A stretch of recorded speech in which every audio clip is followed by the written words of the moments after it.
Turning down our phone. Anyways, hello, everybody. It's fucking like the worst intro ever. It's Stephen the Old World Gamer along with Scott Devin Kane, and welcome to another Retro Indie Pixels podcast. That was so terrible. Scott's all like, fumble. Oh, my phone. Shit, turn down my phone. Hey, everybody, what's up? I heard you guys like podcasts. But, yeah, we're back again for another week of news and gaming stuff and whatnot. But, about last week. Thank you for all the love, Mr. Six, and the sub as well. 16 months. Yahoo! Yep. Yeah, last week, so, as most of you are aware now, my internet is basically, I'm plugged into a potato. So, that's how good my internet is, potato internet. And so, when I went to go and actually edit last week's video, I had about 45 minutes to an hour extra of audio, but no video. That's how much it lagged. That's how much it desynced. Yeah, not good. Yeah, no, it was pretty terrible. So I'm hoping I have the bitrate set at like fucking 1200. If we still run into issues after this, I literally just gotta wait for them to either fix it or wait until I can switch. I say switch. Wait until I can also get the other internet. So I'll be using a direct line directly just to my computer, and the rest of my home will be using the other internet. But at least we'll have some quality streams coming up for you guys, and all of the not drop frame rate and possible loss of podcasts. But we'll do what we can. Let's hope so. So. Alright, so with that little bit of explanation out of the way, I believe we can go right into SDK's news. And as always, it is brought to you by VG247.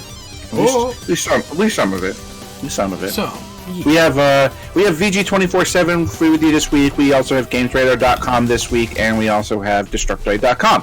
So, I'll let you guys know when we switch over. First things first, a little thing that I wasn't even aware about, that apparently there's a Borderlands movie coming. And apparently it's going to be directed by Eli Roth. So it looks like the Borderlands movie has a director, and its actor, director, and producer, Eli Roth. News of Roth's role in the Borderlands movie was tweeted by Gearbox Software boss Randy Pitchford overnight.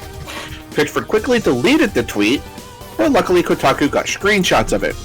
The reason it was deleted is apparently the news wasn't to be announced just yet.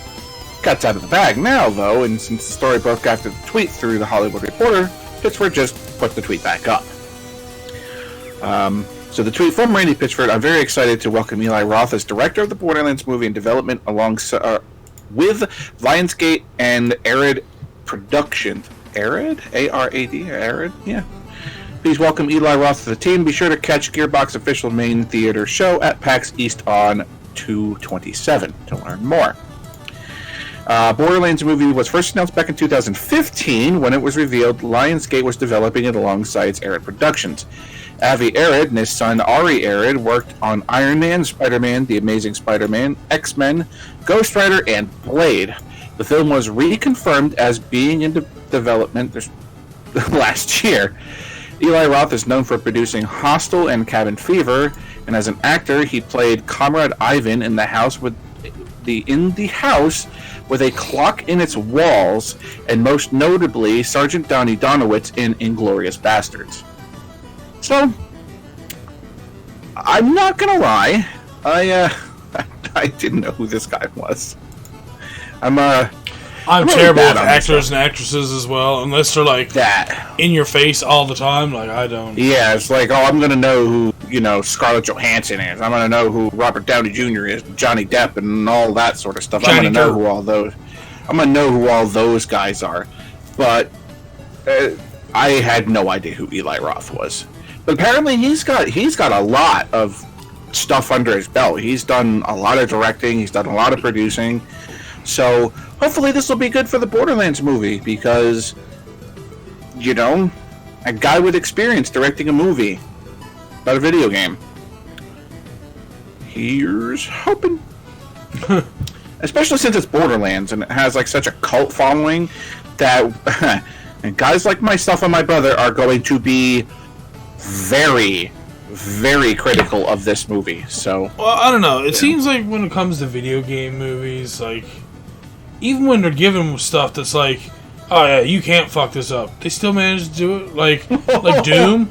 Oh, let's do Doom. Doom's gonna be a good movie. No, let's do first person and make Dwayne Johnson fucking. Like what? No, what do you? Yeah, I am in the small majority of people who actually liked the Doom movie. I didn't see it. It has absolutely nothing to do with me being a stupid fanboy of the game. It has absolutely nothing to do with being a stupid fanboy of The Rock. It has no, wait, no, it has everything to do with those things. Yeah, Doom is a bad movie, and I understand that. But dude, there's so many other bad people like Evil Dead, for fuck's sakes. And that thing is so terrible to watch. I think you're on the fence about that one. I don't know. Listen, if they redone it with the same exact story and just with all updated effects and stuff, I'm sure it'll be yes. Great. But I mean, that's the thing about back in the day.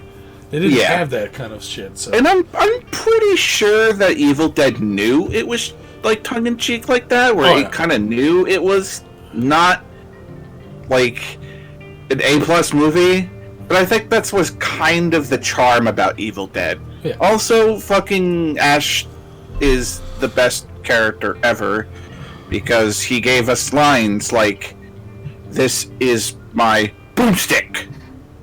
You got that from Ash, man. King, hail to the king, baby. Come on, all that. Was he also in Stargate for a little bit? Are we talking about SG-1? the actor? Yeah. Now I'm gonna sit here and brain fart on his name. Don't help me. I wasn't going to. Fuck. Now I'm gonna sit here and brain fart on his freaking name, but maybe I seem to remember something like he was on like a USA show, Burn Notice. He was like one of the main characters. Bruce Campbell. There we go. Bruce Campbell. Jesus. Like I sitting there like. His last name is not Jesus. It's just Bruce Campbell. It was Bruce Campbell. Well, Bruce that Campbell depends on who you talk to, man. Some people really like Bruce Campbell. Oh. One of them might be me. I'm just saying. I really Bruce Campbell soup. I like Bruce Campbell a lot. But anyway, we're going to move on from the Borderlands movie anyway. So we've got your Epic Games Store freebie for this week. And it's an interesting choice. Yeah. It's Assassin's Creed Syndicate. Yeah. Okay. Assassin's Creed Syndicate and Feria are now free on the Epic Games Store. This week's free games are ready for the taking through the Epic Games Store, and this one, the big one this week is a rather great Assassin's Creed Syndicate. Alongside it is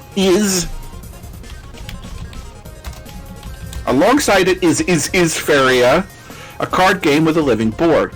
Full of strategic card battles, you will be tasked with building your deck, shaping the battlefield, and fight to win. It can also be played solo, but features cooperative missions. I don't know about you, but this kind of sounds like 100% Orange Juice to me, which is a really good game, and you really should pick it up because Orange Juice is a really good game. And Feria originally came out on the NES, but it was a different game altogether.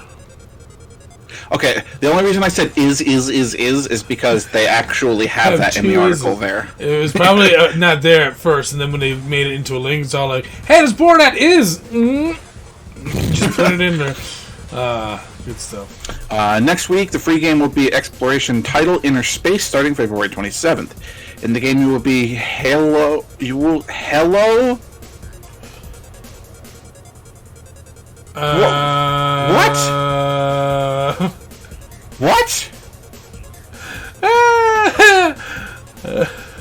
Assassin's Creed Syndicate and Theria are this week's Epic Game Store. I'm gonna stop reading this article because it is a dumpster fire. It is a dumpster fire.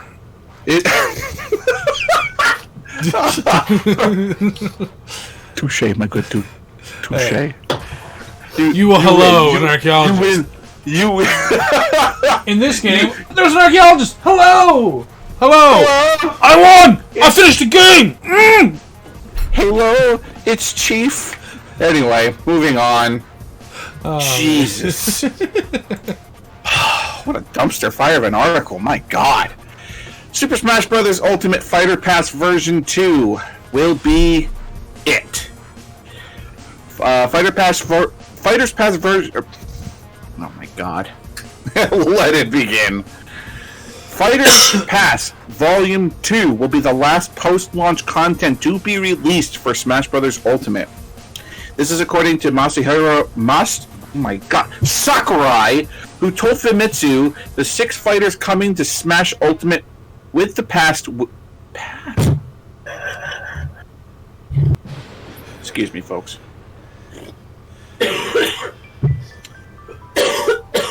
This is according to Masahiro Sakurai, who told Famitsu the 6 fighters coming to Super Smash Bros. Ultimate with the past...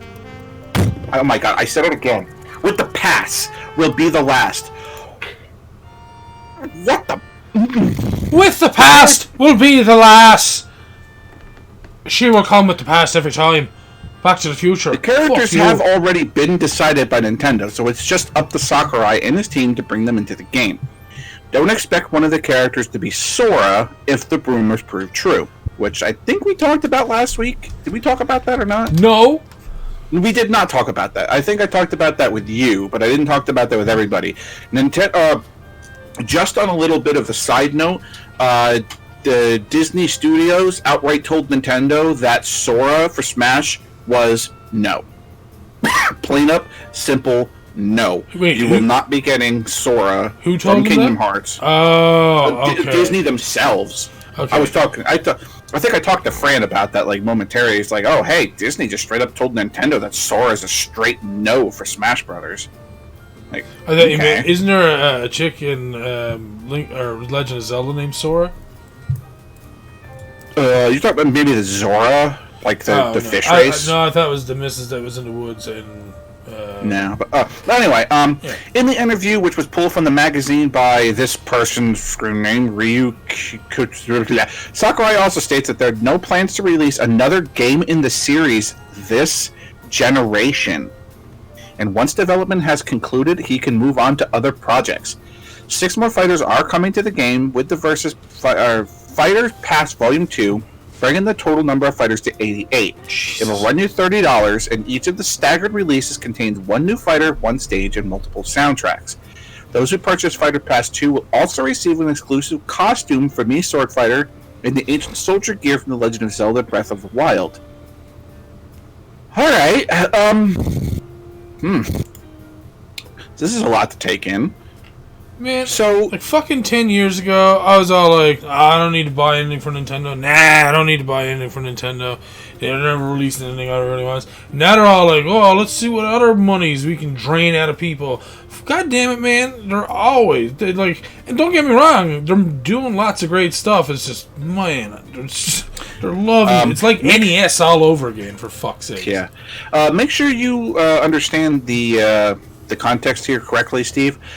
He said that this would be the last Smash Brothers this generation, which means that there will not be another Smash released on either the DS or the Switch.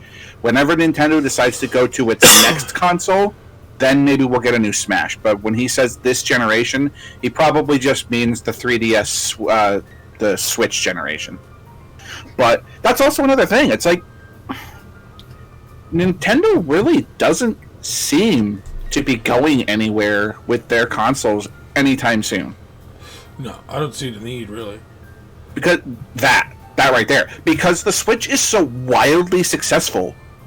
Why? It's the right amount of, like, power. It's the right amount of, like, fun. It's the right amount of everything. Like, before we were all like, I don't really like these fucking Wii remotes. I gotta go fucking around, moving stuff and everything. Now it feels right. Like, remember this thing? Remember this thing? What's that? Oh, the DS. Do you see this thing? You know? It's not the right amount of everything. Well, why? It's collecting a little dust here, folks. It's it's collecting dust. You know what this thing is? It's a glorified Chrono Trigger player at this point.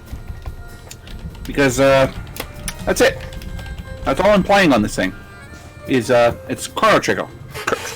No, don't get me wrong. I still use one of my DS's has one of the SD cards that has all the games on it. Yeah, but it's like, ew. The Switch is even a handheld at this point. Yeah, it's so both. Like, it works as both. What the hell's the point in one, creating a new handheld when you absolutely just don't freaking need it at all because you have the Switch, and the Switch right now is so amazingly wildly popular. Why break what isn't, or why fix what isn't broke? Well, they've finally done the smart thing in combining the two for the fact that, like, compare, alright, Game Boy Color versus SNES. Yep. Huge differences. Like, the SNES still had more power, so on and so forth. Now with the Switch, it's all like, oh, well, I want to do some, like, gaming on the go. Alright, well, it's the same fucking system that you're playing on your TV. Mm-hmm. It's 1-to-1. There's no difference. Everything's always going to be the same. It doesn't matter what game. You don't have to buy, I'll get this Animal Crossing for my Wii, but then I have to get the other one that they're putting out for just the 3DS. Like, what? Like, no, I shouldn't have to do that. You got, like, no, what they're doing now, I think, is a great idea.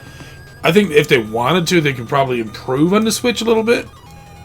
Probably. With minor things, and I guess given time and I guess some thought processing, that they can probably make some really good changes to it. But right now, as a system, I think it's fantastic.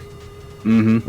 And so it's kind of why, like, this, it's a little disheartening to be like, all right, well, we're not going to be getting anything else for Smash Ultimate for this generation. And who knows how long that's going to be because of how good the Switch is. That could be 4 or 5 years. All I can say is, who cares? How many different content updates did you have for the Smash Brothers before it? How about the one before that? How about the one before that? Fair enough. 0?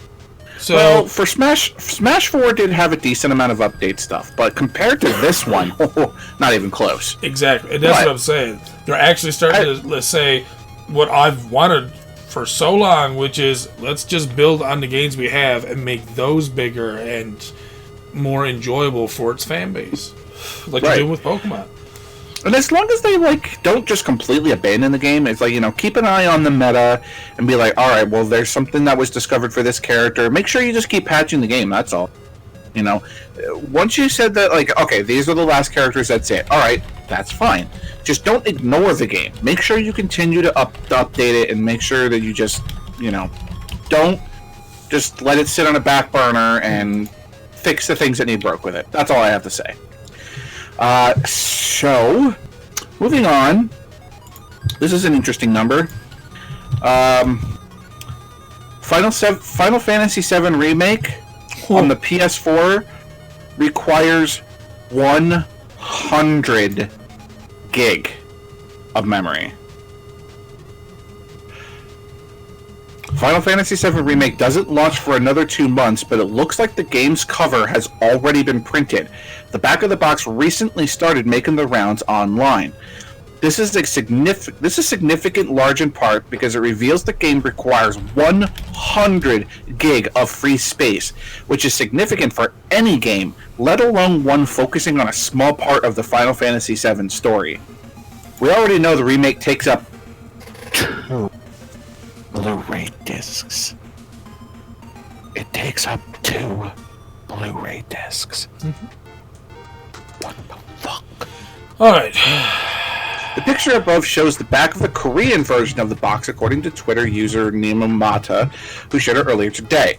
Of course, as is often the case, the download size for those buying it digitally will be a bit smaller. The figures on the back of the game box typically refer to the install size, for example, the space that the game will take up once it's fully installed. Install space is always bigger than download sizes because of compression. Final Fantasy VII Remake is out April 10th on PS4. All right, folks. Let's before we discuss this at any point, I'm going to point out the fact that Final Fantasy VII was a 3-disc game back in PS1. It is now a 2 Blu-ray disc just to get the fuck out of Midgar. How big is this game going to be? So, you have to also think that, PSX was, 480p? Mm-hmm. This is probably going to be, 4K? Probably. Alright. Now, for everyone who's all like, oh no, 100 gigs is so big, oh! You want to go on Steam, anyone who owns Grand Theft Auto 5, and tell me how big the initial install is before all your DLC and shit. Alright? Because I'm pretty sure when I first received the game a couple of years ago, which I still haven't installed, it was sitting at like 57 terabyte. 57 or 65 gigs. And that's without all the DLC and stuff. So, again, like, how long has GTA 5 been out? No one made a big stink about that. Now everyone's... I mean, come on. It's 100 gigs. Who cares? I mean, everyone's probably got, like, how many, like, external hard drives kicking around in their homes just because, like, once upon a time you used to torrent everything before everything went to a streaming service? That's true. Exactly. But the thing is like... That's for one game, man. Yep. That's one game. Even on a terabyte hard drive, man, that's 10% of your terabyte hard drive just for one game. Like, holy shit. Can you imagine? Like you were saying Red Dead 2 was 109 gig, but that's the entire game. That's the whole thing. What is one thing that Square has always been known for since the PlayStation days? About having huge games. Beautiful, very well done cinematics. Mm-hmm. I can guarantee you that the cinematics... 12.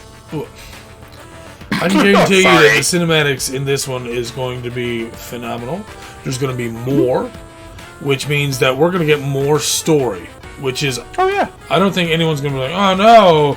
Oh, I get to know more about Final Fantasy VII's world. I don't want to do this. No. Everyone's going to fucking love it. So, to me, and not only that, but I mean, they're on Blu-ray discs. Can't we just, like... I know, right? Can't we just use Cloud now, Buzz? Like, can't everything just be We are using Cloud. And Tifa and Barrett. Red. Cloud-based computing, dude. Oh, right. Oh, okay, that's what you meant. Yeah, okay. Gotcha. But, it is still pretty significant for just, like... I mean, yes, it's one game. I get that. But just to think, just only getting out of Midgar is 100 gig. And that's only like a very, very small portion of this game. How huge could the entire final product end up being? Like, woof. Woo. It's gonna be pretty big. So... Have a drink of water, Scott. That was too dry, apparently.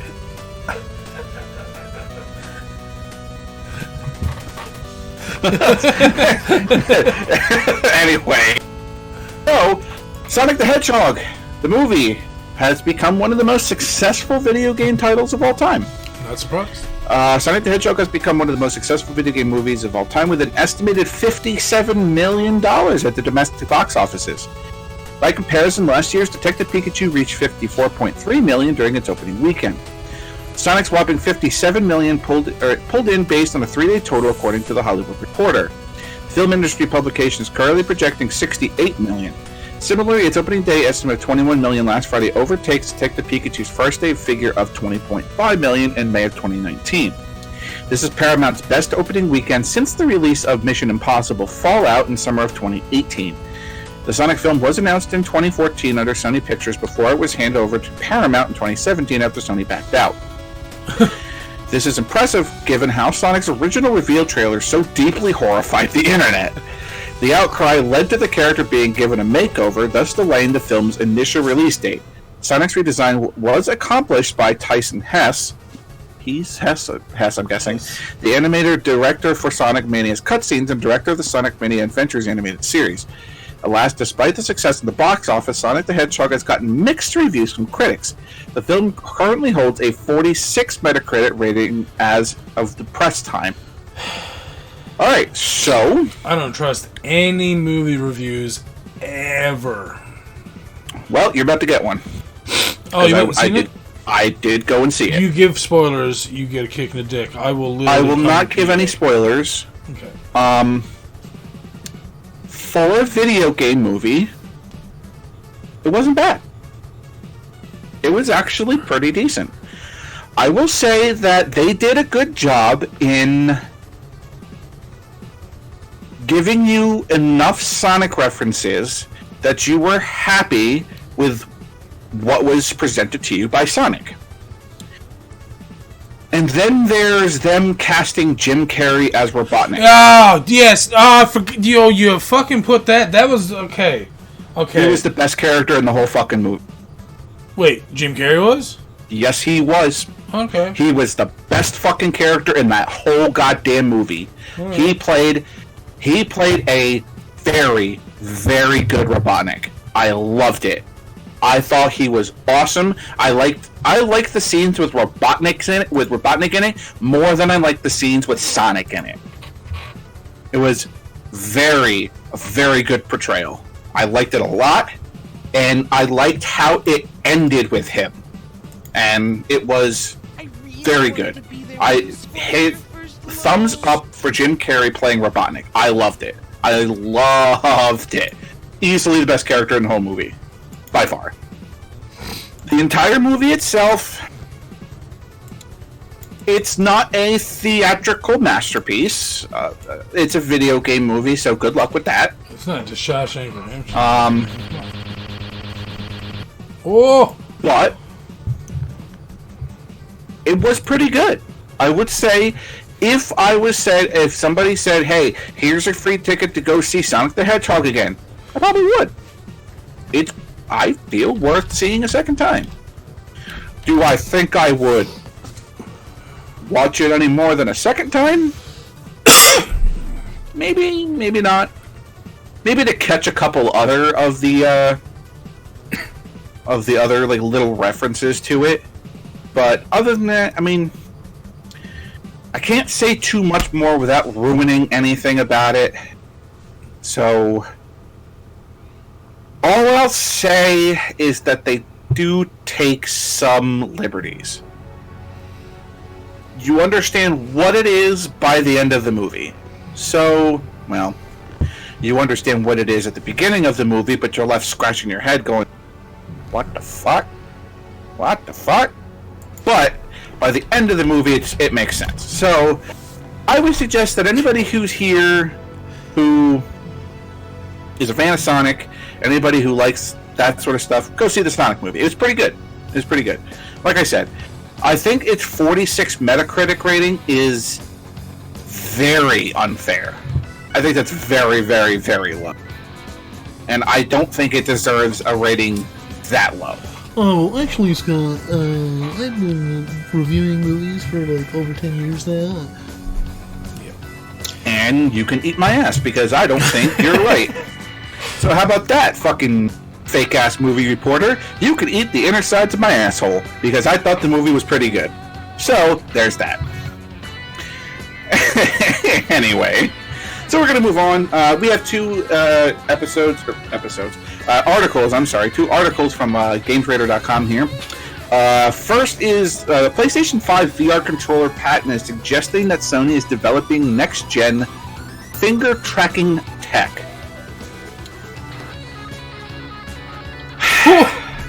Gonna try to get through this article like an adult. Another newly discovered Sony patent has potentially revealed the existence of next-gen PlayStation. See, god damn it.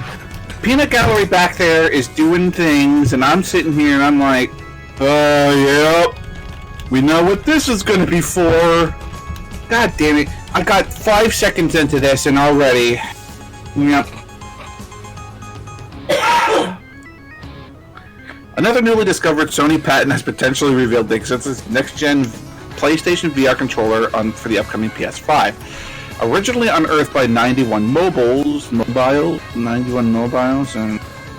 the patent was filed by Sony under the World Intellectual Property Organization in 2018, but has only now been made available for public viewing and provides both a detailed description and images of the product. The controller device describes an input system for home-use game machine that detects the movement of a user's hand, alongside a plurality of sensor units that detect the fingers of the user.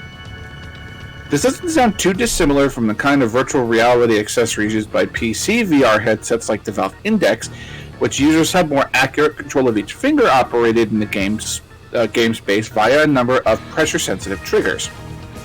Like all Sony patents, however, this document should not be taken as guaranteed proof that PlayStation is working on such device for the PS5, or even as it may well have been scrapped from the project altogether. This is hardly the first PlayStation VR patent we've seen in recent months, however, with a rumor last week suggesting that Sony is indeed working on a next-gen successor to the PS4's virtual reality headset. But with rumors of PS5 February revealed meetings swirling, it's all too possible that we will have more official news about the future of PlayStation VR in the coming weeks.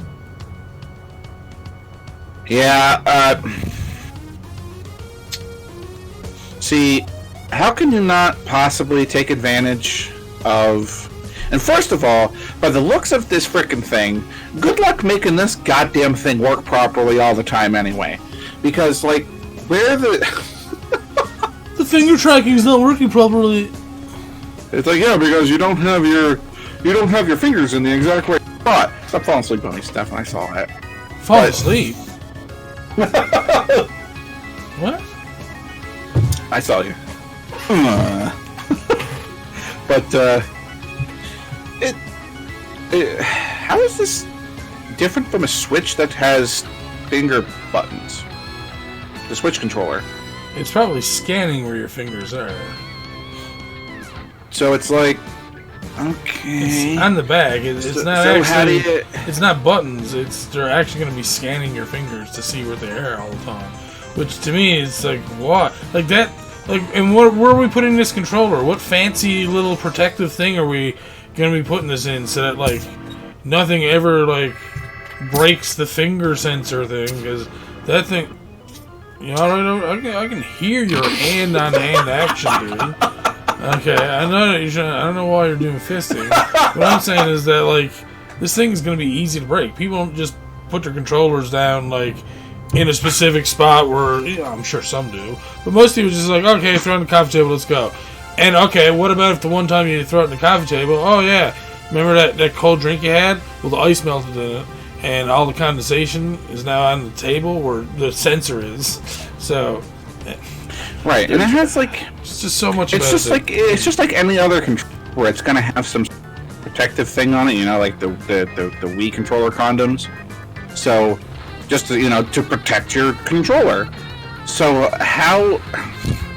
This might be the best podcast to date. Yeah, I know. But there's going to be... You're going to have to protect this thing. I mean, it has like one of those wrist strap thingies already on it, so apparently it's going to be something that you can whip around. I mean, it's like a finger-sensitive controller, so it's going to be like... it's so weird. It's like...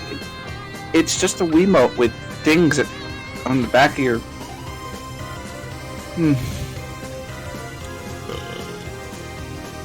So, Overwatch and Diablo animated series are... Wait, what? Yeah, I moved on. From the jerk-it-off controller. No, you said Diablo and then you said something, but no words actually came through. That was weird. Oh. The Overwatch and Diablo animated series are reportedly in the works at Netflix.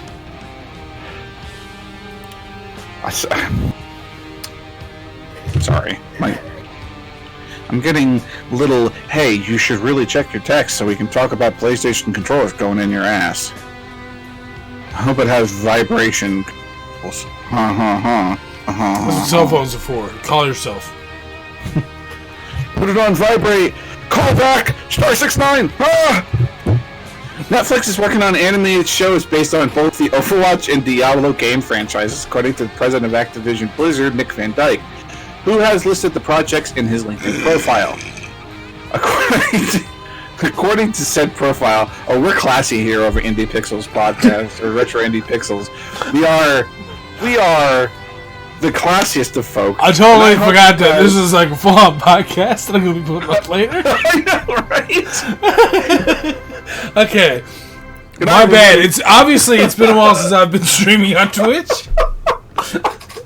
Jesus. Oh, God.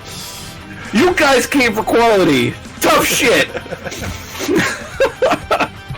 According to said profile, Van Dyke is an executive producer of Diablo, a TV adaptation of Blizzard's entertainment IP rendered in animation style, currently in pre-production for distribution worldwide through Netflix. A little further down, the resume also refers to an animated series based on Blizzard's Overwatch franchise. While Netflix isn't explicitly mentioned here, we could take an educated guess that the streaming service is involved, given that it's working on a similar adaptation for Blizzard's Diablo IP. Don't give me flowers. Both Diablo and Overwatch are set to release major sequels within the next few years, with Diablo 4 and Overwatch 2, respectively. So it's no wonder that Blizzard is capitalizing on that anticipation with more cross-media world-building via stories told outside of the games themselves. They're always passing out. That said, neither Blizzard nor Netflix have confirmed anything officially, so there's still no guarantee that either of these products will get off the ground. New shows get greenlit and canceled all the time, but here's hoping that these two will eventually get to see the light of day. Which in the meantime, we suggest reading up on hand-viewed preview Diablo 4, which, no surprise, looks rather mighty. So here's the thing.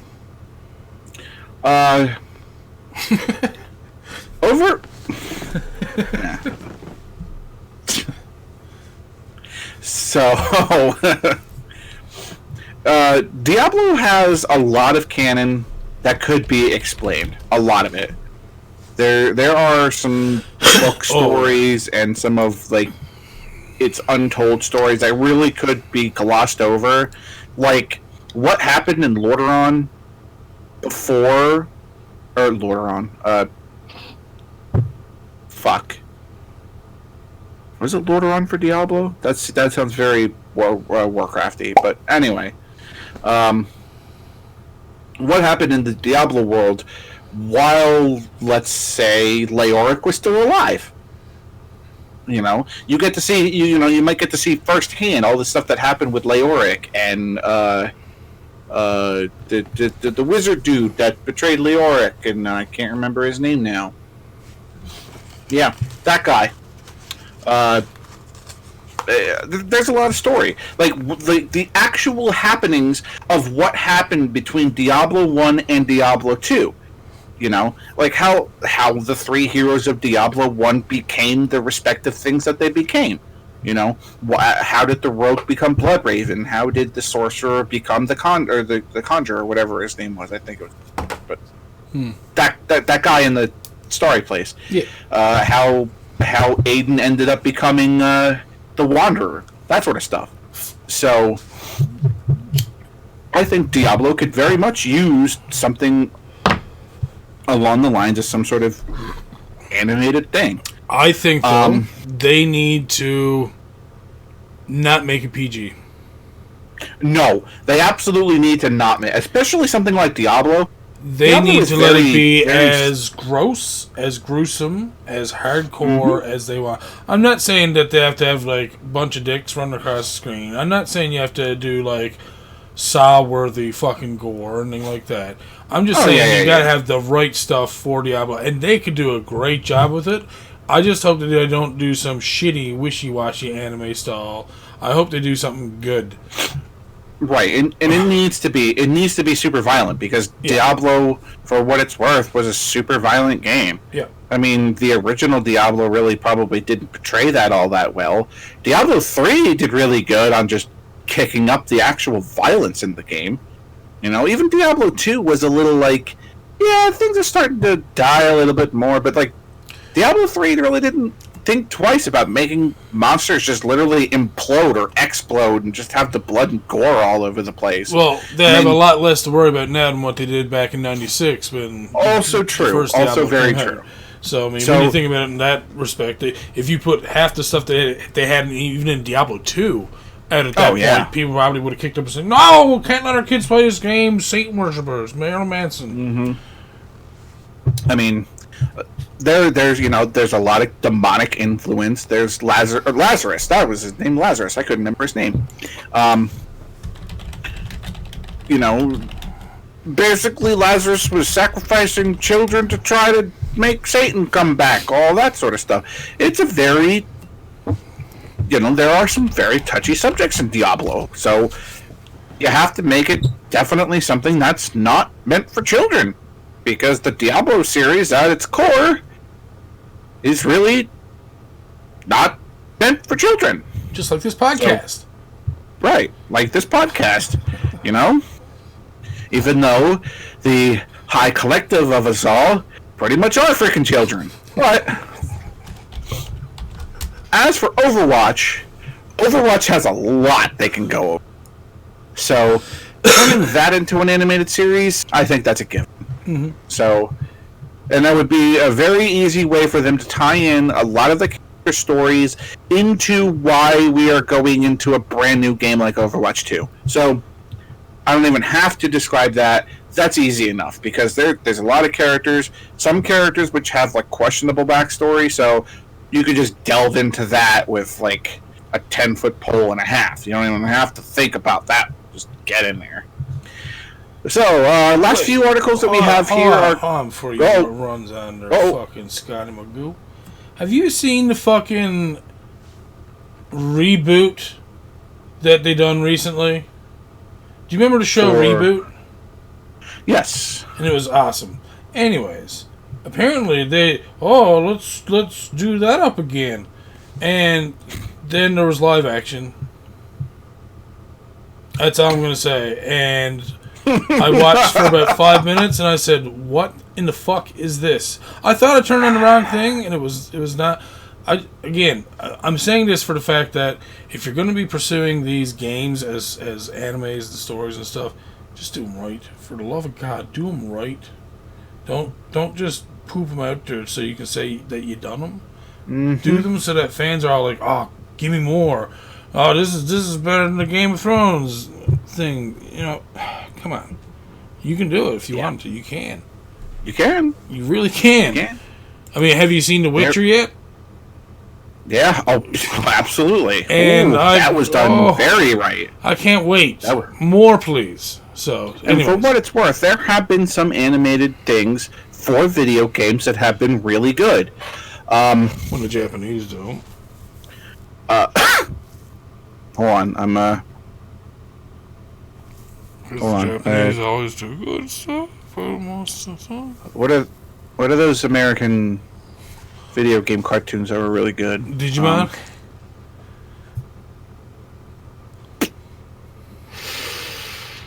Yugi Yogurt. I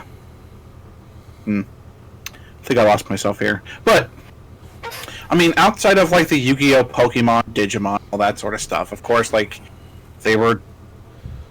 Or was it Beyblade? There was one of those shows that was originally like from America first before it went to like Japan or something. I can't remember. One of them. I know it wasn't Pokemon. Fuck.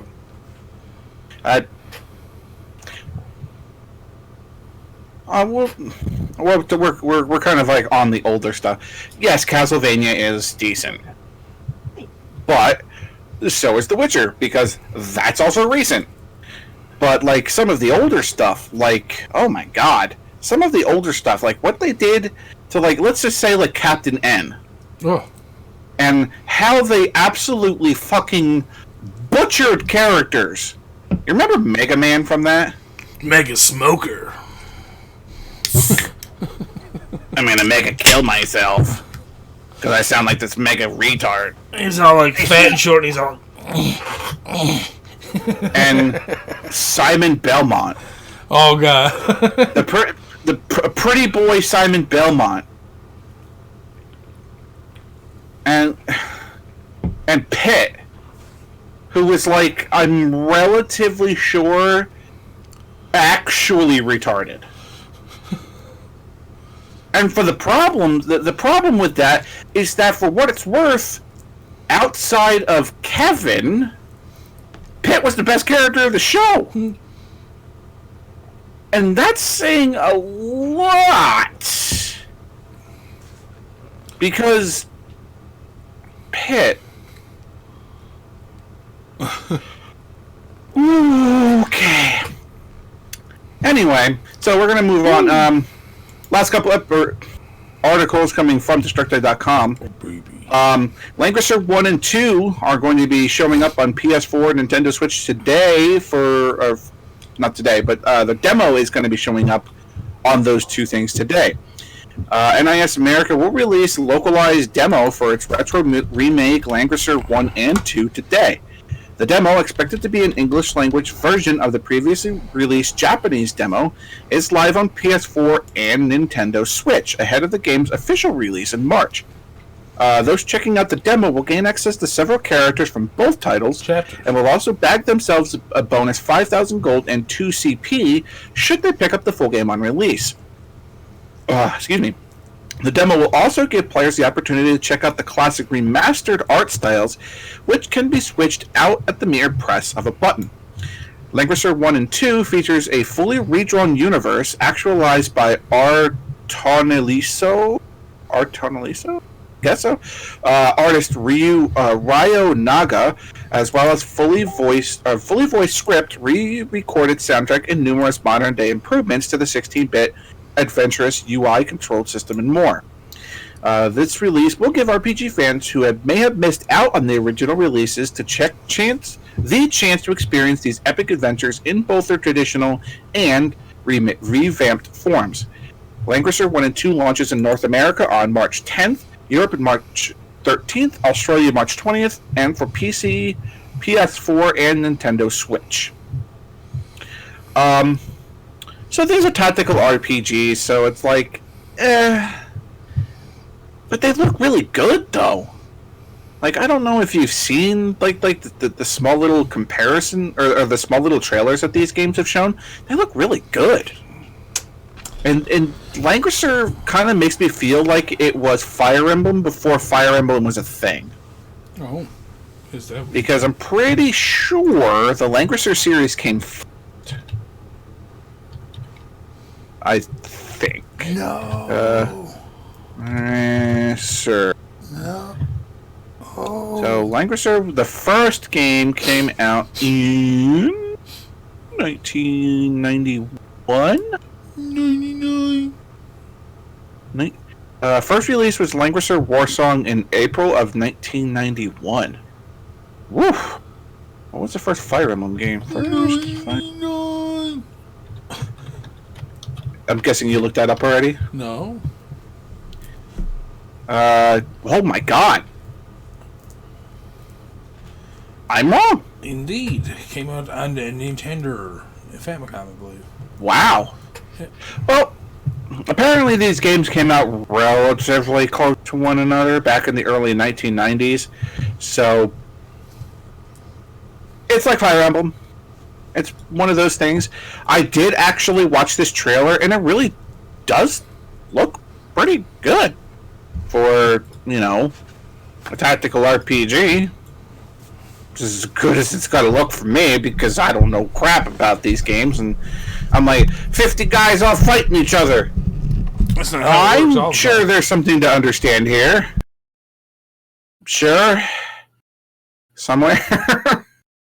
But if you are interested in picking up any copies of these, or of this very relatively old RPG series, which is now hitting almost its 30th anniversary, or 20th anniversary now, I'm sorry.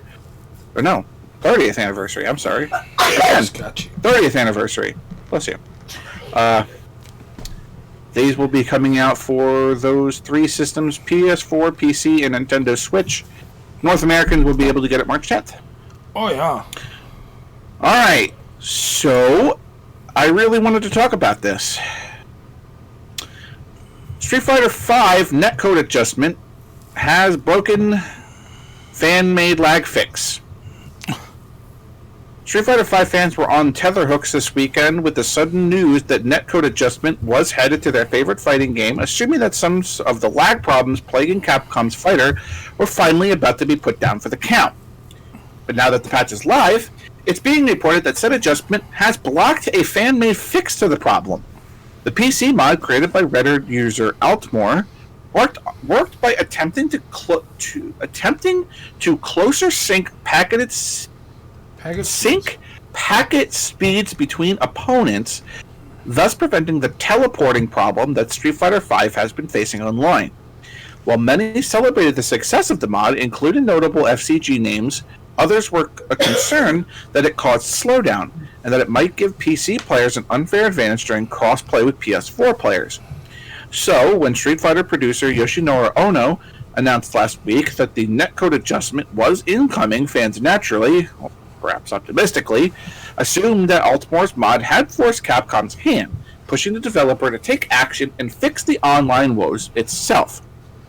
While reports are greatly varied on whether the official patch has actually improved the online play, one confirmed result of its implementation is locking out players who have the mod. A vague message by Ono fails to state whether any specifically whether Capcom has made any changes to the game's netcode, broken the mod, and left it at that. This has led to criticism that many Street Fighter community members. Popular streamer Maximilian Dude noticed that his disappointment on Twitter, while pro player Chris Tartarian simply called Capcom's move the biggest fail in the history of gaming. On a new episode of Ultra Chen TV, commenters James Chen and David Graham simply looked utterly exhausted as they realized the news. It's understandable that Capcom, or any major publisher for that matter, wouldn't want players fiddling with the code and applying their own patches. But when a bedroom coder is attempting to fix the issue for a whole community, breaking said mod without clearly implementing and communicating an official fix, if any, is a move that will inevitably discourage your audience at best and infuriate them at worst. What? Okay, so I have been subscribed to said Maximilian Dude on YouTube for almost, I want to say for like 4 or 5 years at this point. I have been around his channel for a very long time. Very long. And basically what was explained was that the netcode fix did one of two things. Fixed the netcode or made the game completely unplayable. And there's no in between. So, here's the issue. Why not just, I don't know, think about it this way. There's a guy out there who's just simply modded the game and made it better for everybody to play. So why not just implement that same actual thing into all of the games and just make the netcode better? Or, and I know that this is a weird suggestion, but why not just work along with GGPO? Because these guys apparently are really good at netcoding. I can play a 25-year-old fighting game on GGPO against a guy in Mexico and have good netcode. Mm-hmm. why the hell can't we do this anymore? Why is this still an issue? Now, I get it. I get it that some people are going to have different kinds of internet. I understand that. That's completely unavoidable. But that doesn't change the fact that player A with the best internet possible versus player B in the same state with the best internet possible can't fucking play each other properly. It's... Alright. So I'm going to give my 2 cents on this as well. Please do. So, if anyone was aware, for RetroQuest, we use this little game called Marbles on Stream in order to do raffles. Alright? So, it's not even Street Fighter V, okay? That Street Fighter V, AAA title, alright? Yep. Marbles on Stream, a bunch of dudes trying their best to, be indie devs. Good on them. That's fine. Here was the issue. I could not start and play the game because it wouldn't update. So, I tried everything they asked me to do. I've uninstalled, reinstalled, tried doing this, tried doing that. No. Did I get the right one? Oh, of course. Good. Okay. So, one of our guys here in our community, I wish he was here, Peter, Mr. Peter Casual. I was talking to him, and I was, on stream, and I was letting him know it was on the go. He's like, hold on a second, let me just have a look at the code. Not even 5 minutes later, he's like, oh yeah, I see what they did there. It was something simple like they updated, the new update for Java was implemented for this new update or something, but it wasn't using it or it wasn't calling to it properly or something like that. Right. So all they had to do was change one line. I let them know, and they, flipped out at me and said that, oh, we shouldn't be messing with your code and blah, blah, blah. I'm just like, listen, I'm not saying, hey, guys, we came and fucked with your code on purpose. Ha ha. No, I'm saying, hey, remember that issue I had that you guys couldn't fix? This guy fixed it. This is how he fixed it. Here you go. Oh, no, we're not going to do it anymore. I'm just like, what is the issue here? You don't even have to give him credit even. And he was happy to provide you the fix. But they didn't want to take it. And it was literally one small line for this updated, Java or something. I'm just like... It doesn't make sense. And the thing is that devs are very picky and careful and proud of the code and the work that they're doing, that they don't want to hear from somebody else saying that, hey, you done this wrong, this is how it's supposed to be, because then it's like trying to tell someone's kid, hey, by the way, your kid's a bit dumb. Do you think that a parent's going to be all like, oh, thanks? No, they're not. They're going to flip out at you. So it's the same type of thing with developers and their games. A lot of times they don't want to have that help. Sometimes when it's something important, like an update that is required to play your game, maybe you should take that. Same thing with Street Fighter. Yep. You're a AAA title, like it said in the fucking article itself. This guy is at home in his bedroom doing this himself for the entire community and makes it work.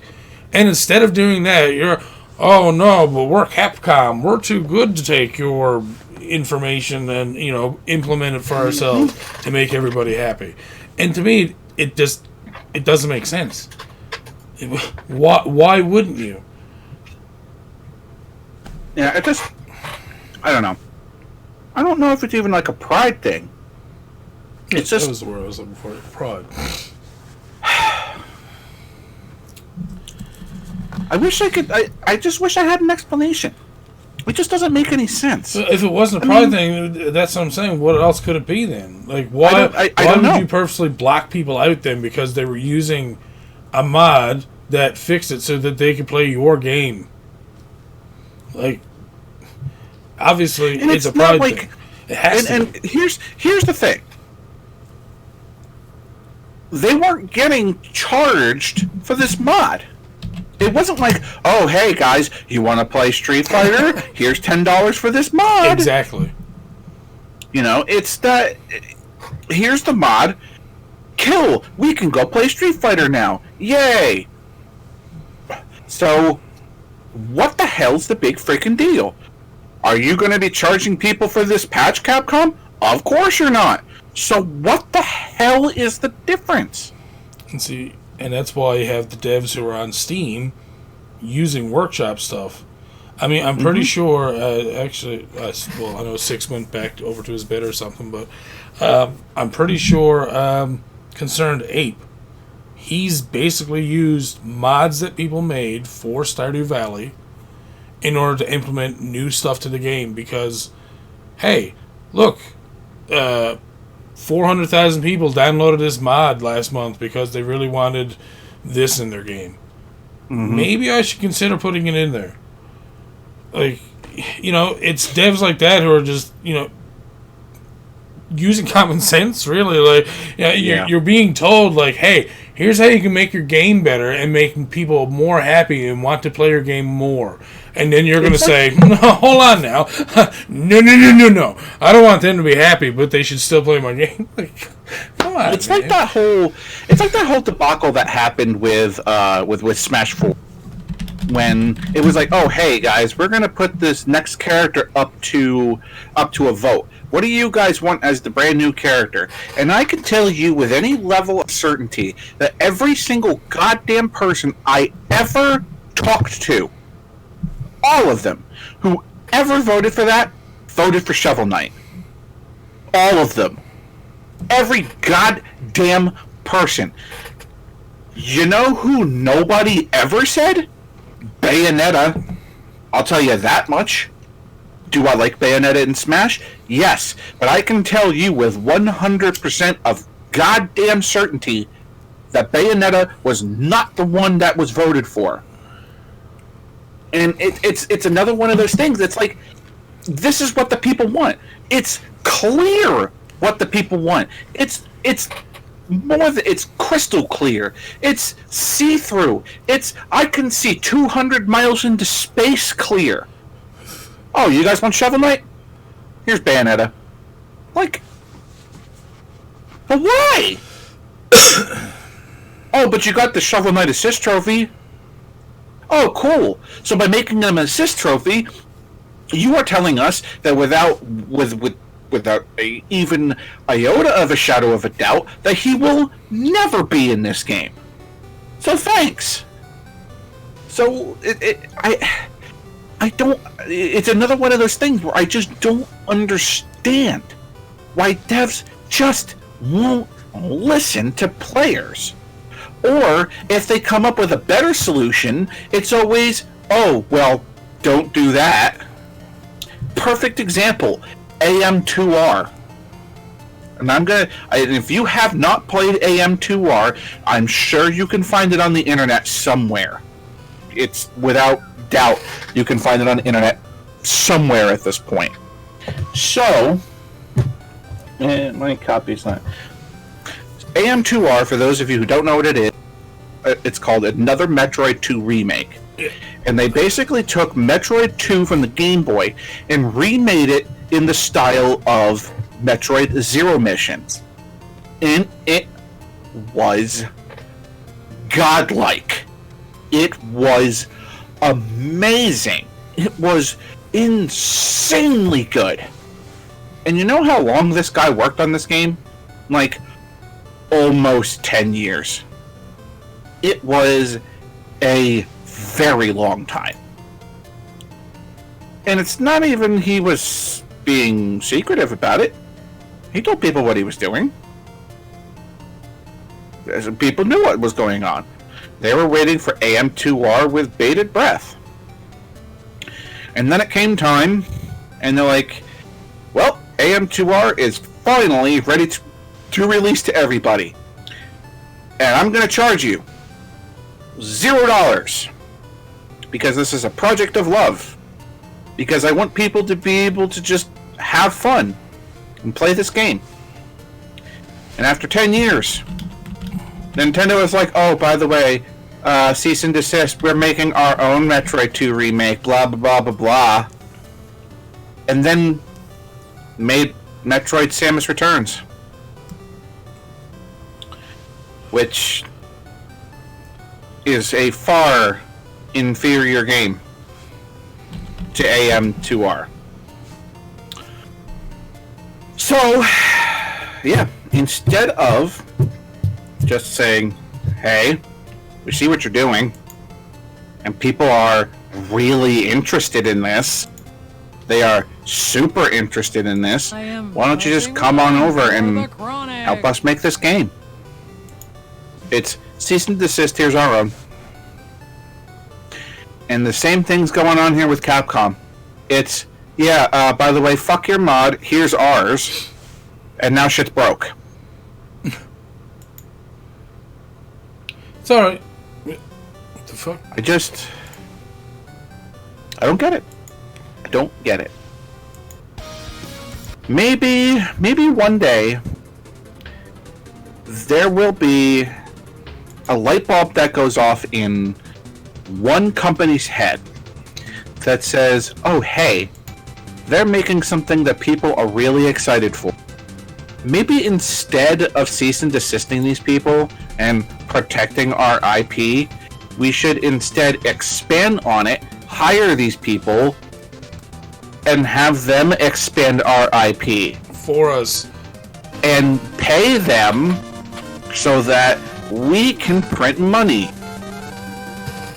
I'm looking at you, Chrono Trigger Resurrection. What the hell? I'm looking at you. What is Chrono Trigger Resurrection. What? We have a new follower. Hold on. What is happening?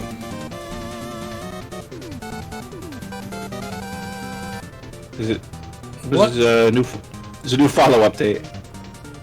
Yeah, you could say that, Scott. I'm like watching my mini feed go, and there's like, I would say 40 follows. Apparently. Hey, all right.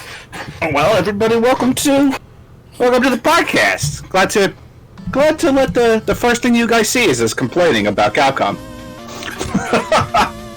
So, anyhow, I'm going to move on to the next article before I complain about Capcom more. I'm just going to throw that out there. So, it is with a sad heart that I get to announce to all of you on February 27th, the PlayStation forums are shutting down. In a sudden and In a sudden message, Sony Interactive Entertainment has announced that it will be pulling down the shutters on the official PlayStation forums, bringing an end to well over a decade of conversation, online support, and community activity. Are we good, or? Oh, yeah, no, keep going. Okay. Hello, begins community manager Groovy Matthew. Beginning 27th of February, the PlayStation.com's forums will no longer be available. We invite you to continue the conversation via PlayStation.blog, Twitter, Facebook, and Instagram. For product support, please visit the support site. It's undeniably a bit of quiet and ignoble end for a hangout that not only gave the PlayStation 2 community a regular home during its heyday, but has also provided years of quick search answers to a vast array of troubleshooting issues. As noted by GameSpot, Sony also intends to shut down its Xperia support forums, so this may be a brand-wide decision to have to present communication with its audience. What? Okay. While it's true that the PlayStation forums have seen much less activity in recent years, trait which can be attached to many far more popular conversation boards, it's still a shame to see any lifelong community pull down the blinds. What the hell? Yeah. Jesus Christ. They're still going. It's still happening! And none of these people are in the chat! I don't think any of them are, that's the thing. Anyways. For anyone who keeps hearing the Mega Man sound over and over, That's random followers that are coming in. I assume bots mostly. So, but anyways, sorry. So yeah, I've been on the PlayStation forums every once in a great while. So it's kind of one of those like, I wasn't always there, but you always knew that it was. It's like, it's PlayStation 4, man. Just So, you guys got another week if you hang out on the PlayStation forums, just so you guys know. So, Stefan, Mega Man X Dive is out next month, and you can pre-register for it now. Billed as an all-star return of sorts, the mobile game, Android and iOS, is a deep dive into the world of the Mega Man X series, with all sorts of remember this paraphernalia and fan service. A playable vial comes to mind immediately. Pre-registration is available for every region, though there is a strict list of areas where it is now playable. None of those are the United States or Canada, so that's a lot of people that aren't us. If you do pre-register, you'll get the playable Alia character. Mega Man X Dive is out on March 4th. Closed beta tests were held late this year, and the game seems fully ready to launch without any further delays. There's some cool looking stuff. We got the X Buster upgrade, and I'm not sure what the second screenshot is. It looks like the Hawk armor or whatever it is from Mega Man X3. Oh, we finally through? Are we finally through it? I think so. Holy crap. But, my only tiny concern about it is that it looks a little chubby. I don't know if you've seen any of the preview movies, but it's like, yeah, it looks okay.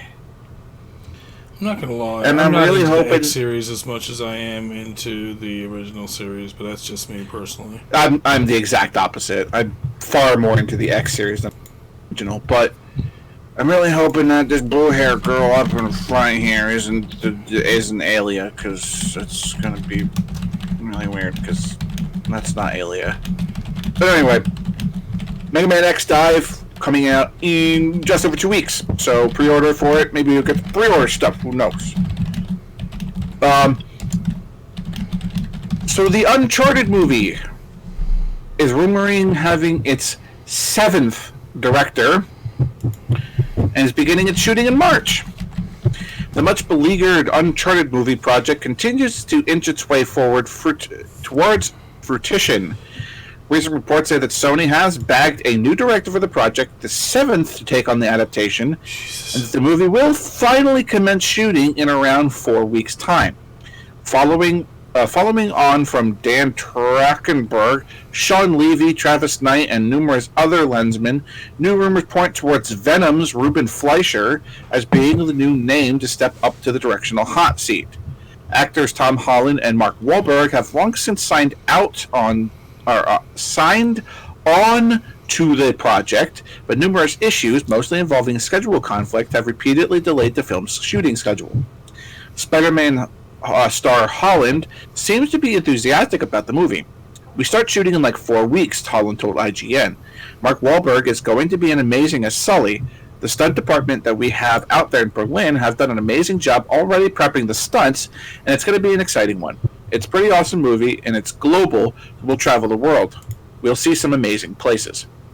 Uncharted is scheduled to be released in theaters on March 5th, 2021.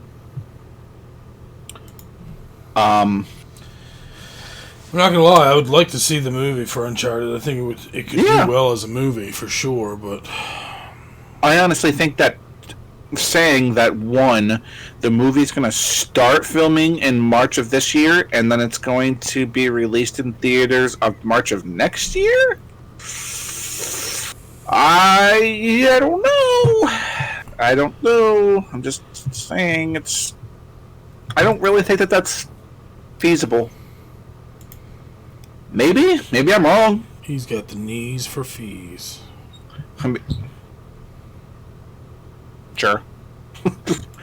But apparently it's supposed to come out March 5th of 2021. I'm just saying, I wouldn't hold your breath on that, especially since they're not going to start filming until, what, they said 4 weeks from the 20th, so the 5th until, like, March 19th around. So, you know, just curb your expectations for an early March release of next year. I'm just saying. So, Platinum Games has major announcement coming February 27th. No. February 27th. Now, you guys should know Platinum Games because we talked about them 2 weeks ago about the Wonderful 101 Kickstarter. Oh. So, Platinum Games, the studio behind such wild action series as Bayonetta and Nier Automata, have released that it will be making a major announcement next week. The mysterious news will drop in the February 27th issue of Famitsu. It's unknown whether this new news will specifically pertain to the fabled Platinum 4 incoming mystery news drops that were revealed back in January. But at least we won't have to wait too long to find out. We already know that one of the Platinum 4 is a remaster of the Wonderful 101, but what could the other 3 quadrants represent? Who knows?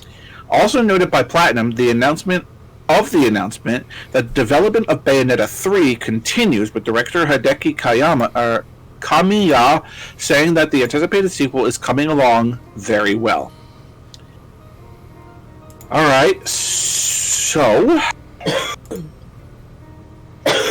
if this isn't going to be an announcement of Nier Automata 2, I will eat my shorts. Because even as long as this game has been around at this point, there's still a pretty decent sized fan base for it. Because I don't know if you've played it, the game's pretty good. I want to play it. Game is pretty good. Wish I had time. And 2B is honestly the waifu amongst all waifu. Fight me. Except for Samus. So, yeah. Cool. Make him eat it. Appreciate that, Peter, by the way. Thank you. It has to be Nier 2. Because they've said literally nothing about it, but it's like people want another Nier game because Nier was really freaking good. So, come on, it has to be. It has to be Nier 2. There's no way it's going to be anything else. Whatever the other games is, be like, oh, Bayonetta 3 gets a release date, Wonderful 101, Nier 2, and then something else. Whatever that third or that fourth thing is going to be. Whatever. But I would be... maybe let's go back on actually an eating shorts thing. But I'm just putting down whatever. I'll bet any of you a cold American dollar that it will be Nier 2. Just that right there. If you guys want to take me up on it, I'll take your dollars. Because if it's not, I can't tell you what the hell. The cold American dollar. It's going to come out of my cold American. It's going to come out of my cold American Akuma wallet. You see this thing? That's my Akuma wallet. Right here. You want to win? You want to win this right here? This here flipping cold American dollar? Come get it out of my Akuma wallet. But I will do my best for next week to let you guys know what that announcement is, and it'll be the first thing we talk about. If I have to do extra work on it, I will, because if I have to go and get a digital subscription to Famitsu just to read this article, I will, because I want to know what this is, because it's Nier 2. Done. So, the last thing I wanted to report on, it's less of a report, more of a, hey, guys, check this game out because it looks really cool. Slapstick platformer Fall Guys hits PS4 and PC this summer. I can already feel it. Fall Guys Ultimate Knockout is going to be ridiculously fun while it lasts. It's the video game equivalent of an obstacle course game show, something I wish we saw far more often. The competition is online enabled, so you start off by facing 99 other players in round-based elimination challenges, some free-for-all, some team-based, until only one blob is left standing at the bitter end. It also got that silly physics mayhem factor. Developer Digital and developer Mediatonic. Devolver Digital? Is it what did I say? Developer Digital? Devolver Digital and developer Mediatonic released the first in a series of behind-the-scenes videos today. Part 1 has a two-pronged purpose, exploring the quirky game show roots of Fall Guys and announcing a new date. After a delay, it's looking like a summer 2020 release on PlayStation 4 and PC. Our goal was to make Fall Guys the greatest game show ever, with clear inspiration from Takeshi's Castle, and lesser known, it's a knockout, said Mediatonic Communications Manager Haley Urias. Whoa, what a name there.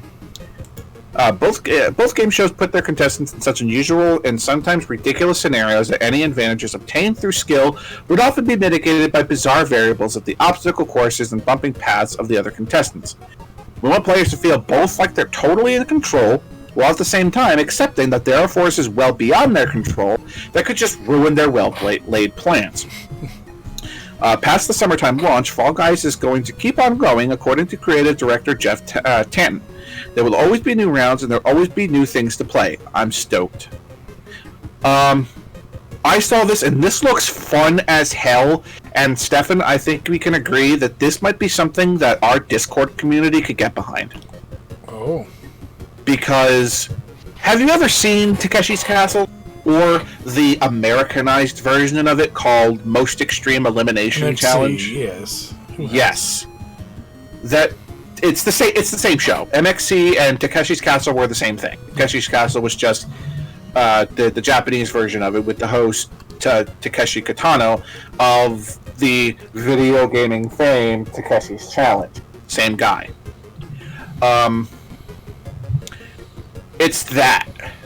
It's like MXC free-for-all. And you can even, like, if you've actually watched the little preview video that they have for Fall Guys there, it looks like they actually take some inspiration from Takeshi's Castle. You just take it. And... don't get eliminated! That! And it's like there's going to be a video game version of that. MXC. I'm surprised it's taking this long for it to come out for something like this. Right? Really. Honestly. But how come we're all rainbow people? I don't know. We're being so that we're not actually doing physical harm to actual people? Oh, it's for children, I guess. I mean, I guess. But I'm just saying, it's like, it's a... So we're not actually doing harm to human beings, and people won't get mad over it because the internet's a stupid fucking place right now. Because people get butthurt over you saying him or her. So, you know, just saying. But, this looks like fun. It doesn't come out till summer, so when it finally does come out, I'll let you guys know, and maybe we'll make a Discord day out of it. I think this game could be fun for, like, 15 of us to all try to, like, win against all these other people. It'd be like, Team OWG versus the world, and blah, blah, blah.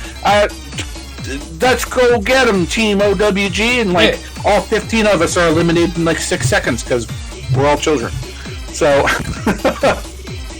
so anyway, that'll do it for my section of the podcast. All the SDK news is done for this week. So once again, and as always, I'm going to pass over to my co-host OWG, and as always, as I pass it over, it's going to be time for everybody's, not just mine, not just yours, not just this can of Pepsi's, not just that Akuma wallets, but it's everybody's favorite portion of the podcast. And if it's not, There's literally nothing I can do for you. You're not human. I'm sorry, but I'm gonna have to put you down.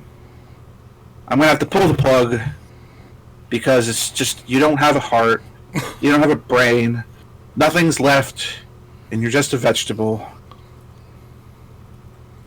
That's all I got. I'm sorry. I will inform your next of kin. It's the best of Steam. Alright. Jesus Christ, Scott. Alright. I found some games for you. Also, okay. Lesbar, I talked about Evo over the last, I think it was last week and the week before. Yeah. So, mention. There. Oh, you missed me going off about Marvel 2 last week. Woohoo! Did I talk about Marvel 2 last week? Got some games. First one we got here. Games. Scott, you gotta look this shit up. Dawnthorn. Do it. It's Dawnthorn. It's a top-down pixel art RPG with a character and experience firmly rooted in the 8-bit era. It features action-adventure style gameplay. Players will experience hectic, item-driven real-time combat, puzzle-solving, and Metroidvania-style progression across a sprawling, dungeon-filled world. Okay. It's not out yet, though. Adventure RPG, classic, retro indie. Oh, I'm going to put it on my wish list now so I don't forget. Yeah. Alright, let's watch. Hey, look. Oh, what is this? This game, it's so familiar.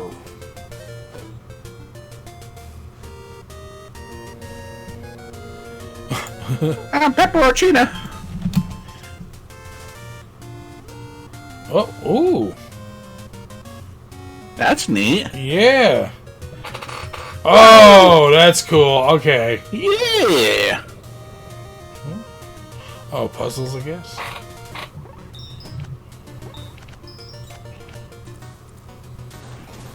Whoa, whoa, whoa, whoa, whoa, whoa. Come on.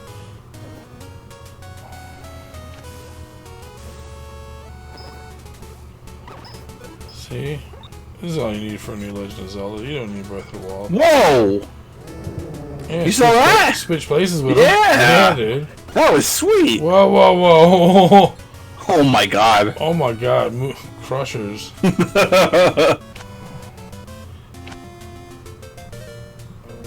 Yeah, it's a lot like some of the Oracle games. The soup. The soup connects us to space and time. Those are no longer. I never feel that way after having soup. Grandmother's not making me the right soup. Grandmother! He needs to add a bit of weed to that pea soup you're making. This game is not coming out soon enough. And, for the retro source, calling dibs. Indie source. No, the indie source, I'm sorry. Indie source. Calling dibs. Calling dibs, he says. So whenever this comes out, Scott's playing. Yep. Alright, good to know. Good to know. Good to know. So. Yeah. Alright, I've already added it to my wish list. Everyone else in the chat is loving it, apparently. Yeah, I mean, obviously, you know, it has that Legend of Zelda feel. That you can't deny it. Our next game's What's it done geeking talking. What's it Dawnthorn, man? I'm writing it down because there's a good chance that's going to be my suggestion of the week. And we're one game in, guys. We're one game in. HomeGrove. Alright, HomeGrove is our next game. A blend of classic mechanics, love letter to the past, a tasty new fusion of elements, punch, throw, catch, grow, and maybe play a tune. Indie adventure action platformer funny. This watch, Okay. I am drinking too much soda. Well, got the chicken. How come there's no music? Or maybe there isn't. Okay, no. Yeah, there's a little nothing there, is there? No. Oh, okay, he can wall jump and grab. Oh, that was quite the punch you had there, bud. Oh, that's nice. I like how the bridge is actually, like, sunk down. Yeah. That was nice. Oh. Oh, this looks like it could be a fun game. Oh, God! Okay, I didn't know he could turn back. That scared the shit out of me. I was like, no, you're definitely getting hit there, dude. Oh, Tremors. This is beta footage? Shit. I do work tomorrow, Mr. M4.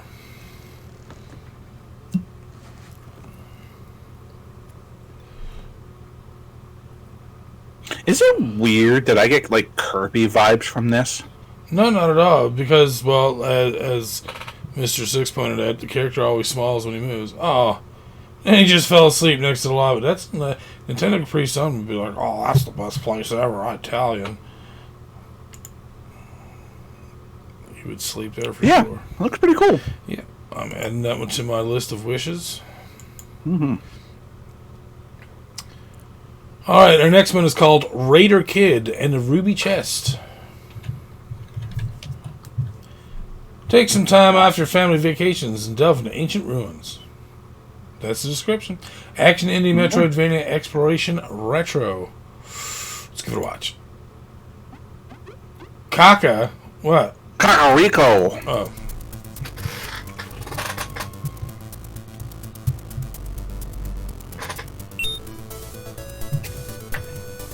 Like the pixel art so far.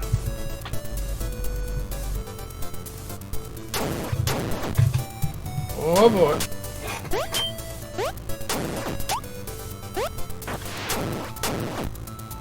This is like a chibi Castlevania almost. Then you went into like actual ruins, and I was like, alright, never mind.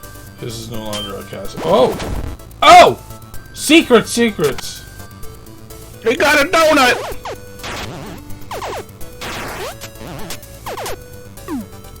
Whoa! It's pooping on him. It was pooping on him. Yes, it was. Yes, it was indeed. It was 100% pooping on him. Grave poop on your sandwich. Blah, blah, blah. Tour guide, blah, blah, blah. Look interesting. Yeah. December 2020. That's going on my wish list as well. Because I want to play it right now. It reminded me a little bit of Castle in the Darkness. Unfortunately, it does not come out until 2020, or December 2020, M4. Sorry, man. Sorry, dude. Our next game is called Jumplord. Jumplord is an action platforming experience with roguelite and Metroidvania elements. The gameplay focuses on staying in the air by jumping off of enemies, using your weapon, and knowing the environment to survive each area. Indie, roguelite, pixel graphics, Metroidvania. Alright. Let's go.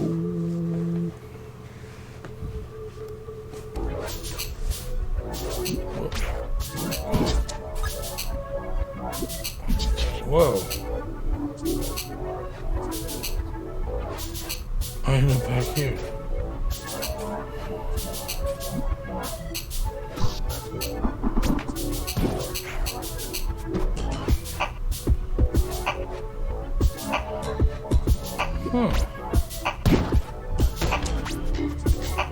Holy shit. Kind of like the way this looks.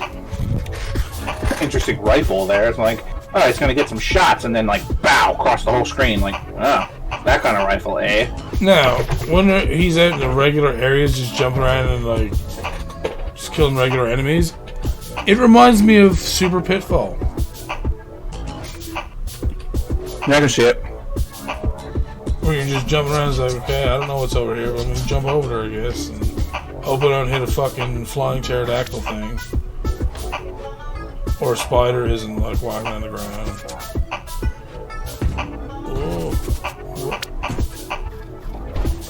Whoa. Whoa.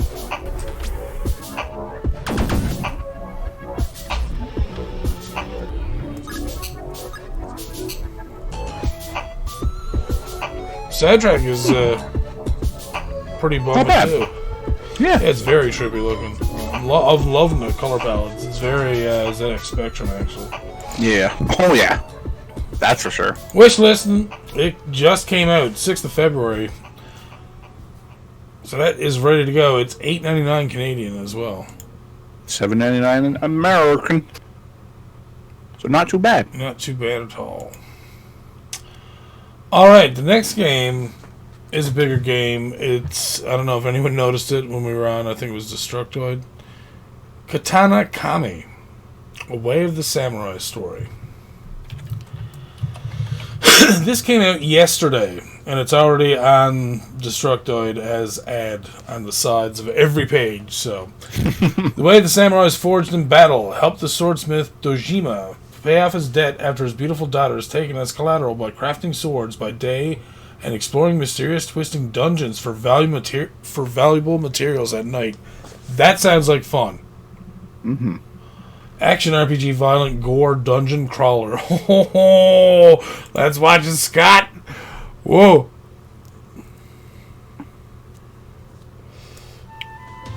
The lone pine tree glows at night. Really? An invitation to another world. Oh. In order to save the blacksmith's daughter, the samurai enters a strange and daunting land.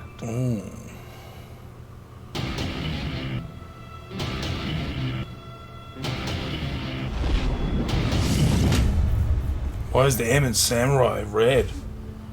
Ooh. There once was a blacksmith named Dojima who lived with his daughter Nanami. They lived in poverty, and one day, debt collectors took Nanami as collateral. Just as the blacksmith lost hope, a lone samurai offered his help. This man would spark the fire of war among the town's 3 rival factions. Sell swords by day and enter the other world, known as Jikai, by night. Okay. Gather materials, then return to town to forge and sell swords. Pay back the blacksmith's debt and save his daughter. Venture into the dungeons of Jikai. The map, enemies, and items change each time you enter. Who knows how deep the dungeon goes? The further down you explore, the better the chance to find rare materials and swords. Embroil yourself in the conflict between 3 factions, a staple of the Way of the Samurai series. Disrupt the delicate balance of power by providing them swords, then make a killing when the orders come rolling in. In war, only the blacksmith profits. Run the blacksmith like a business, and get Dojima out of debt. There are over 100 types of swords to collect, and your fighting stance changes depending on the blade you wield. Each of the 9 different stances have unique attacks. Play online and meet other swordsmen from distant lands. Choose whether to become friends or foes. Take down deadly monsters together, or challenge them to a duel for their money and their life. Carve out your own epic samurai story.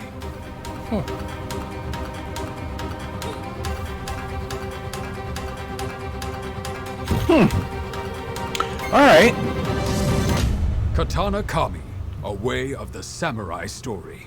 Right? Available now. Oh, It it's sure so does. good. Oh, It sure does jeez. look dope. It does.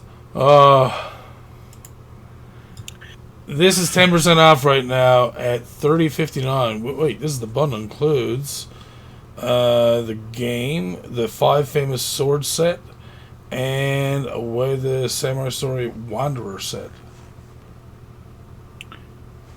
Yeah, not bad. $30.59. It would be $26.99 American, but that game looks pretty good. And for how much is it? $26.99 American. $31. Little over. Yeah. Oh, yeah, Peter. We've looked at some juicy games yeah. so far. This one has been quite nice as well. Up next, we have Musasabi. This came out last year, actually, 16th of October 2019. It's a fast-paced platform game where Risu, the flying squirrel, collects diamonds to defeat the evil Aku-Yaku. Alright. Indie casual action adventure platformer. Ooh. Let's watch. That was loud. Jesus. The evil Aku-Yaku has awakened. Only one hero can stop him. It's a squirrel. Oh, I'm loving the soundtrack so far. And, oh yeah, this feels NES. Oh, what? Okay, no, this is cool, Scott. Oh, whoa. Yeah, I want to play this, please. The soundtrack is fucking deadly. Yeah, it is.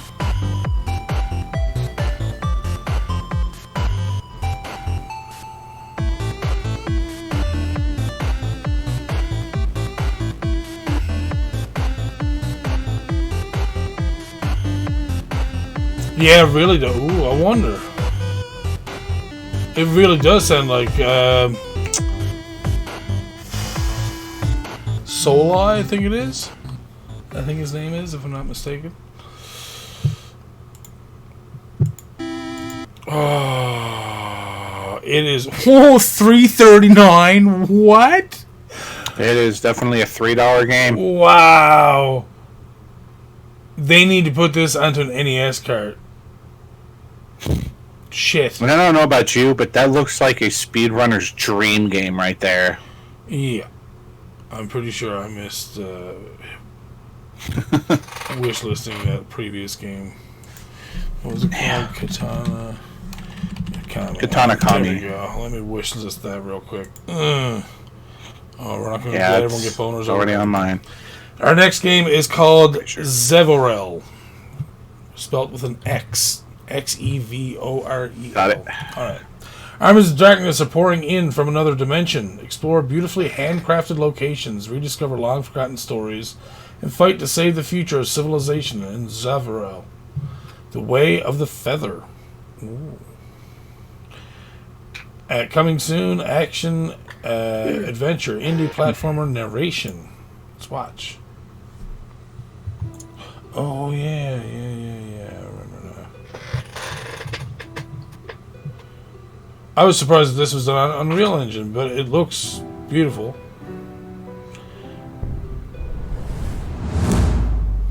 Whoa.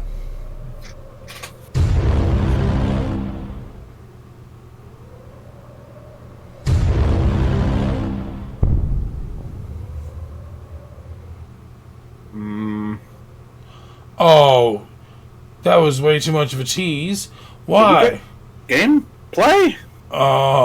That was some minor gameplay, but the game itself looks fucking amazing. Like, well drawn, I guess, or pixel. Well, yeah, the problem is like I kind of wanted to see a little gameplay. You know? I'm still gonna add that to my wish list. It looks like looks it's gonna good be though. promising. Yeah. Like graphically, it looks great. Yeah, it looks fantastic. Alright, our next game is called Until I Have You. I'm not sure how I felt about this, so I'm going to let everybody else see how they feel about it. If you could save someone, how much of yourself would you be willing to sacrifice? Until I Have You aims to recount a thrilling story of regret, love, corruption, and things gone haywire under the strong, vibrant neon lights of a metropolitan city that just doesn't give a damn. This came out the 4th of April 2016. It's mostly positive reviews. It's $15.49. It's platformer indie cyberpunk pixel graphics. Let's watch. They own the city. It shouldn't be a surprise. Practice obedience. Don't bark. Oh, look at that car. A lapdog. Now, Whoa, more I'll car. piss on their carpet. End their reign. Take away what's most precious to them.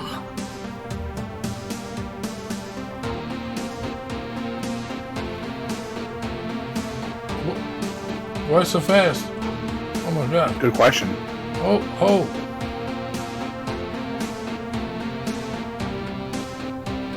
Like, is it just sped up for the video's sake?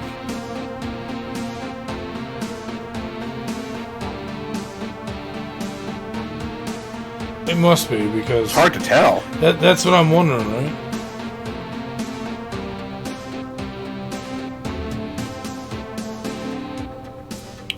Yeah, I don't know how I feel about this.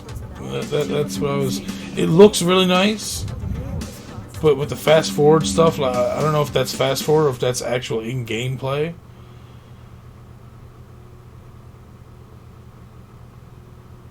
Perhaps we'll have to look up someone who's reviewed it at some point. Jeez. What's wrong? Sad to say, I simply can't recommend this. What first looks like a Metroidvania or action-y platform is really just a runner game with levels completed in 6 to 8 seconds. Wow.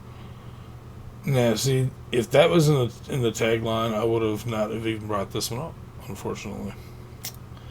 Again, it looks nice, but if it's a runner game, essentially, then yeah, that's not something I'd be into either. Yeah, and like the thing that everybody is saying about this is that at $14 American, this game is whoosh. Yeah. Whoa. Well, that's unfortunate. Hard pass. Yeah.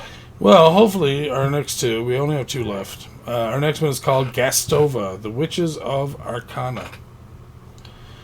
This is coming out October 2020. Gastova is a lighthearted 2D platforming adventure game. Journey into Arcana and become the Guardian Witch. Okay. You found it, Skate? Alright, let's watch.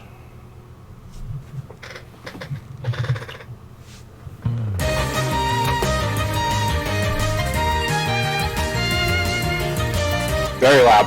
Damn. Yep. That's your mind, Dad.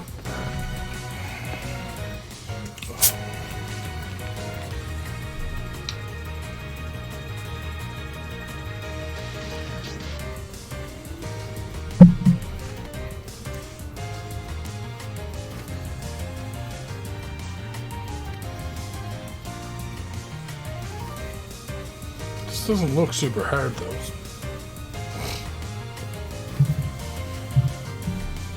Ah, I'm gonna try.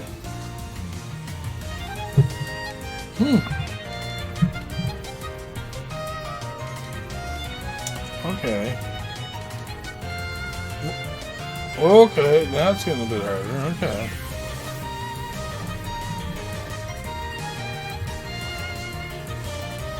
God, this preview is really loud. Holy fuck. Yes, it is.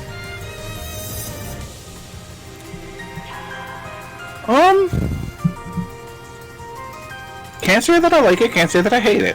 Yeah, I was undecided about that one as well. It's a little bit better than the last one, I think. I feel like it's kind of like it's a Mega Man game that wants to be a Toho game. I can see what you mean by that. Anybody else got that vibe? It's like it kind of like I want to be Mega Man and Toho at the same time. You know what I'm saying? I'll play it. I'd definitely give it a go. Yeah. Alright, our last game is called Stone Shard Prologue. This has been out for a little bit. It's free to play, by the way. Come to your senses in a sinister dungeon. The ritual is about to commence. You have only one chance to escape. Stone Shard Prologue is a demo to the main game presenting its basic mechanics. Oh, wait, let's go to Stone Shard. Okay, I'm on the actual Stone Shard page. Okay. My bad.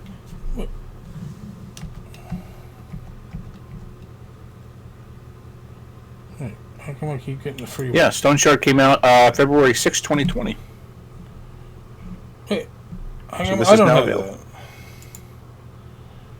that. You don't have? I'm on the actual page. Stone Shard. Stone Shard's a challenging This turn-based is where I was RPG trying to go set. to before. Why was I back there? Alright. Anyway, sorry everybody. I meant to be here at this one. I don't know why I was on the demo. There you go. Yeah. Challenging turn-based RPG set in an open world. Experience the unforgiving life of medieval mercenary.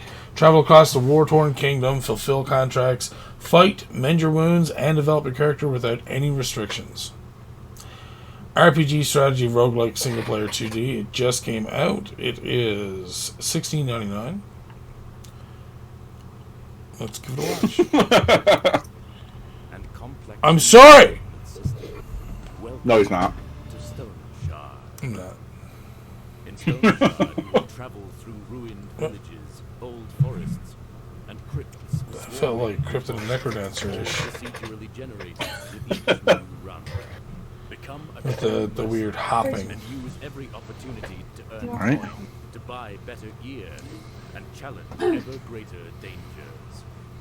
Combine over 100 skills with over 200 pieces of equipment and find unique play styles by experimenting with builds without I swear to God, this guy has narrated something else. Stone Shard, each battle will test your skills.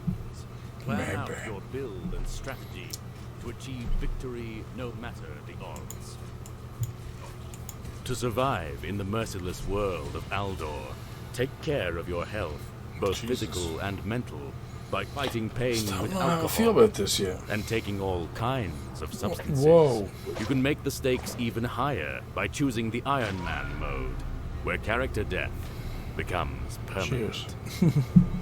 Stone Shard is We coming have to seen this before. on February 6th, We have? 2020. Is permanent, yeah.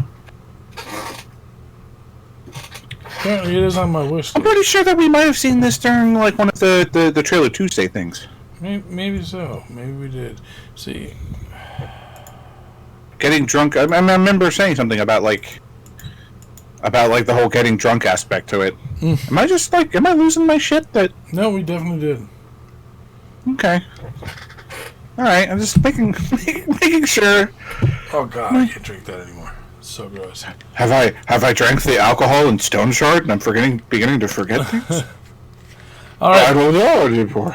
we are moving into my news, I guess. Starting off with indie retro news.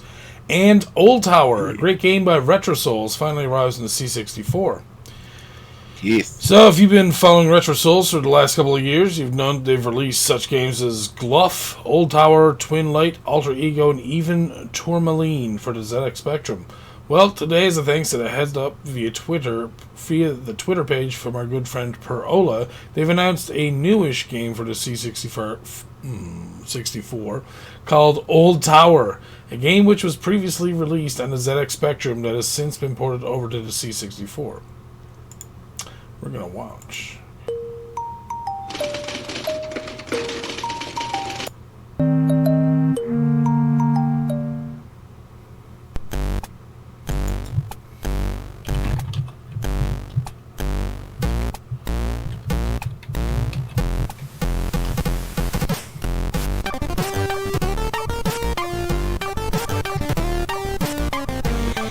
Oh, this is deadly.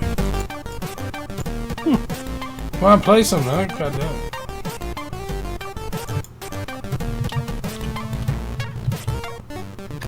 See, this is what... Oh. Whoa. Oh! Oh, this is fun.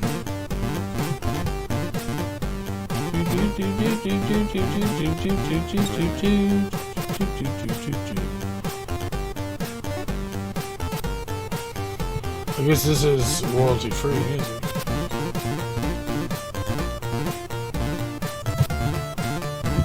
Oh god, I would get addicted to this so much.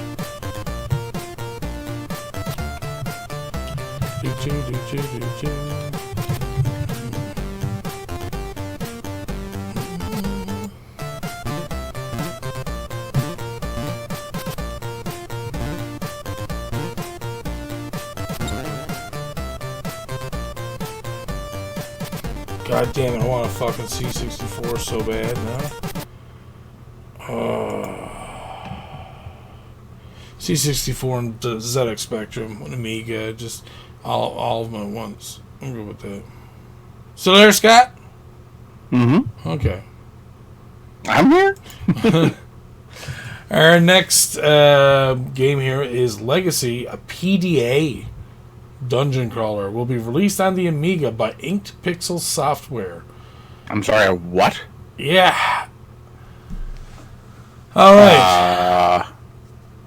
Apparently a game that appeared on the PDA by Redshift in the mid-2000s, featuring a huge world, dungeons, towns, NPCs, and pretty much everything you can want in an old-school dungeon crawler. After telling people it was never going to be released as a full version due to rights issues, it looks as if Inked Pixel Software has taken up the task and will be releasing the full version of Legacy this year on the Amiga. First-person dungeon crawlers have a huge fan base on the internet. Let's just watch. There's a lot of dungeon crawler fans in our community as well. DMP, you got Blind Man's World, you got Wolfman.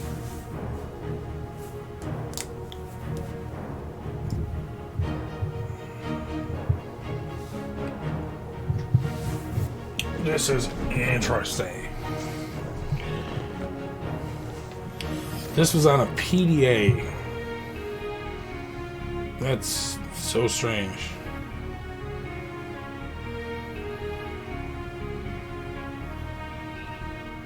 Okay. Oh my god. No. Seriously. Okay, here we go. Oh my god, wall text! It was literally like over 3 minutes. Is it all text? Is it all text? No. It's showing us more here now. Oh, it's actually fairly well done for like.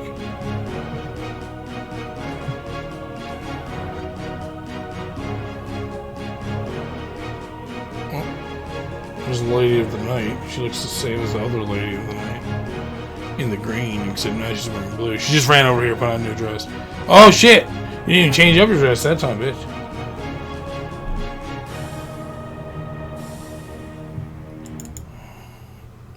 It'd be really nice to see some actual action in that. That'd be nice.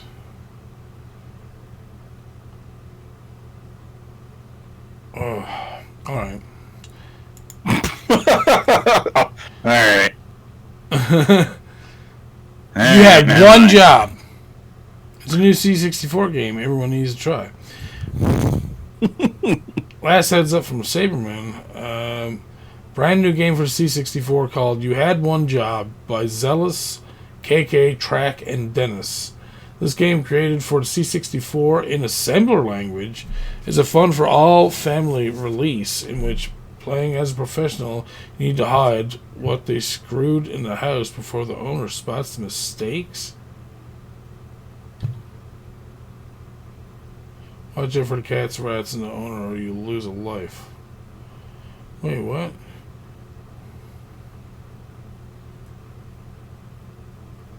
Playing as a professional, you need to hide what you screwed up in the house before the owner spots the mistakes. Oh, okay. That's kind of a strange game, or premise to a game. Oh yeah, I'm gonna fix up this house for you. No problem, buddy. Oh shit, I made a mistake. I'll just put a poster over it. No, I gave you guys a poster. There's not a hole behind it. No, you don't have to check. We're good.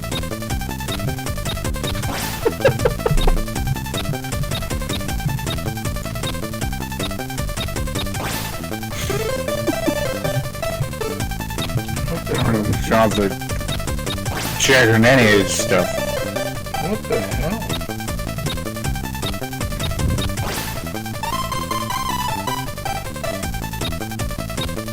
Don't mind the cats and the stuff in the Are you the toilet. fast guy? You must be the fast guy. Oh, You have to be. holy shit, okay. I thought you were the guy with the fucking sunglasses for a second. I was like, how come he's not getting hurt by shit? What the fuck?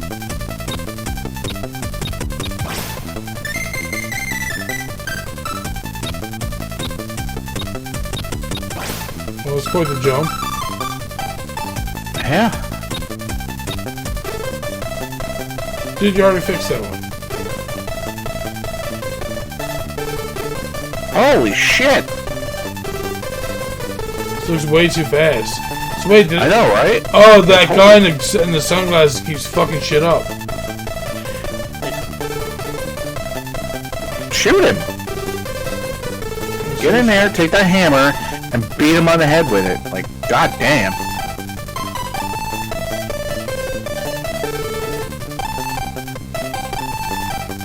Did you try to fix that cat?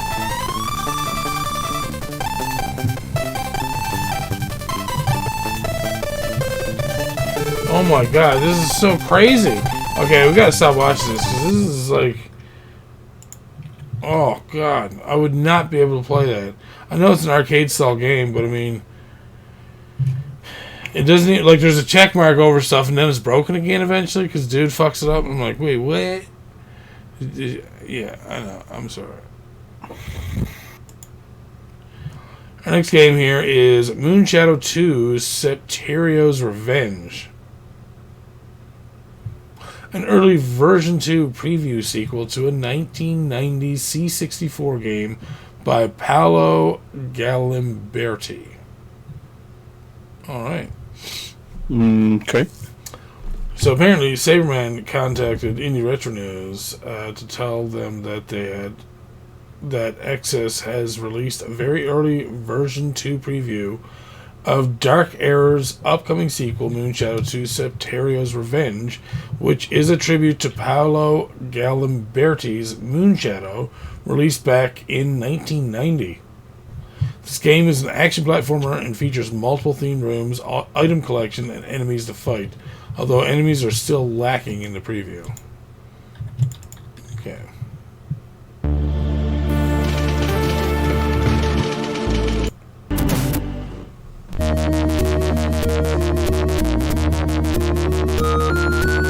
The music sounds like it should be like the sequel to Friday the 13th. Or no, not Friday the 13th, Nightmare on Elm Street. Alright. It sounds so scary.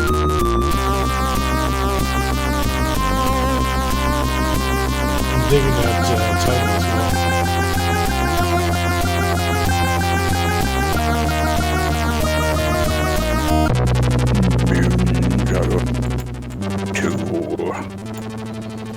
Septerios I Revenge. thought that was in the fucking game for a second. I was like, what the fuck is he saying? I tried to turn it down. I'm like, wait, how come he's still out?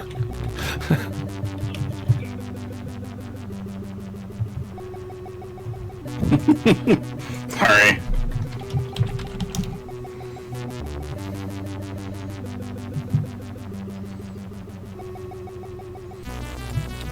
As long as I don't have to worry about Dilophosaurus or like a Velociraptor coming after me, I'm cool. It's kind of trippy looking though. What's that thing in the middle on the bottom? Why is your heart there? Whoa! Okay, you're just a knife thrower. No big deal. Maybe So that this is hurts what they your were health. talking about in regards to lack of enemies. Work in progress, it says at the bottom too, so yeah.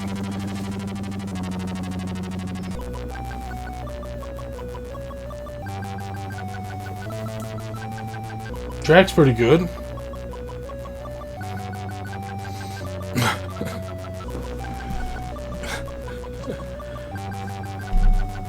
I don't know what the fuck's going on in chat there.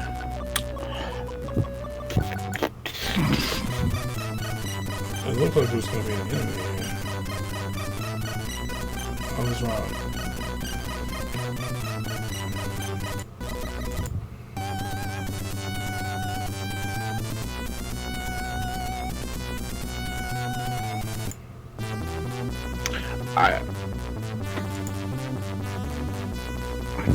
Alright. So, we mostly just got to see a bunch of platforming more than anything else. It doesn't even look like there was many items to collect or, like, enemies to fight yet. But again, it was a work in progress, which, that's understandable. Yeah. So. Oh, he was just Jesus. He was standing on the water. That's correct. Hey, Scott. Yes. Zombies Ate My Neighbors. A great SNES classic turned into an early Doom 2 mod. I have seen it. Yes. Yes, I have seen it. Okay, so see, I can't even surprise Scott with fun stuff. God damn you, Scott. I considered talking about it, but I'm like, nah. It's just, it's too personal for me. It's Doom, so, you know.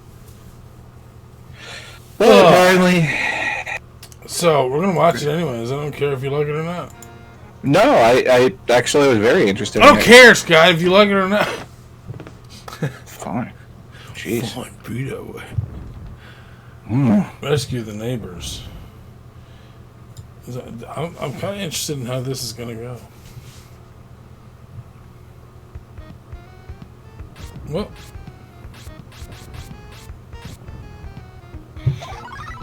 Oh, okay. Oh my god. Oh my god. This is kind of cool. Oh, nice.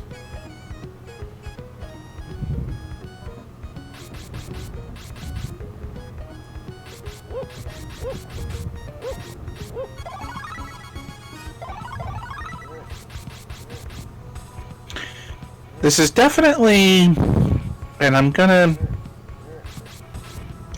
be that fucking guy. This isn't Doom. This is Duke Nukem. Okay. This Actually, is 100. This is 100% Duke Nukem. You can always tell by the bobbing. Uh-huh. Also because Doom guys' weapons were always centered, where Duke's were always off to the right side.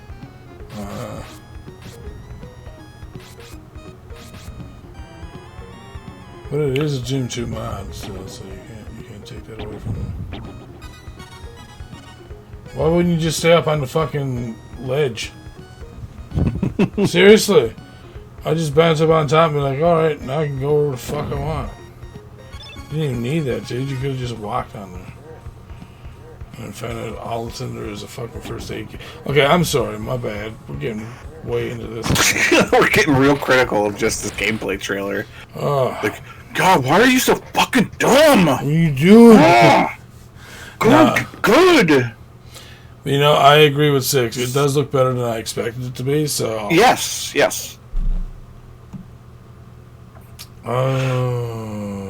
But they should get their facts straight. It's definitely Duke Nukem 3D hack. It's not a Doom hack. It's actually a mod for Doom.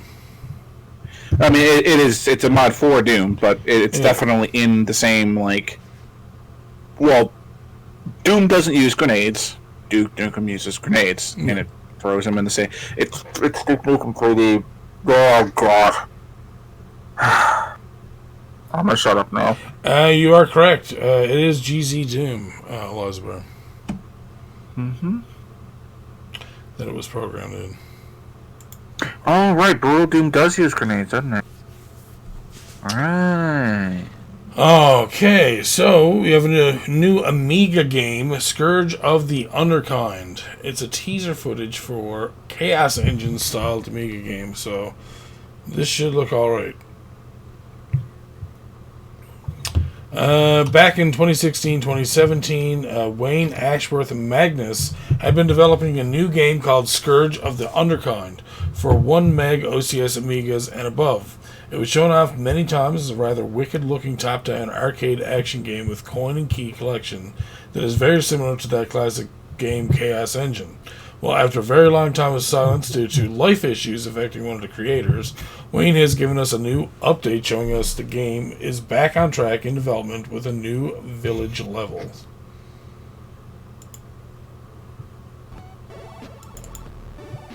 Oh.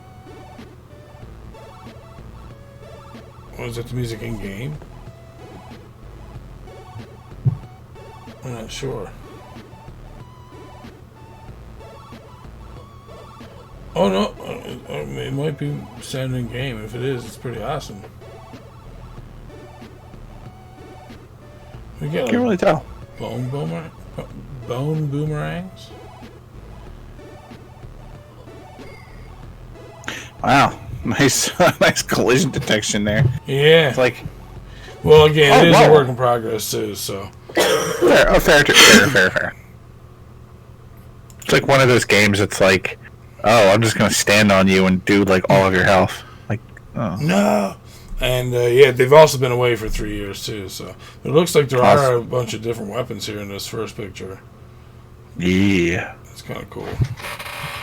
Well, hopefully we'll get to see more of that when it's more finished, and maybe the hit detection should be better.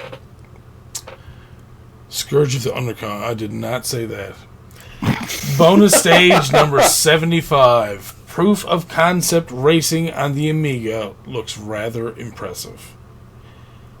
When I first seen this picture, I was just like, wow, that looks really nice. Looks like Hang On. Yeah, dude. Well, I guess, although sure many retro gamers would say Outrun on the Amiga could have been so much better. Well, one person aims to show just how it should have been done, as Jormas has recently released a very impressive proof of concept on the Amiga called Bonus Stage Number 75. A proof of concept for arcade perfectness on the Amiga, which was inspired by the various not-so-stellar Amiga ports from back in the day. Hey, retro gaming news. That's Hang On, now Outrun.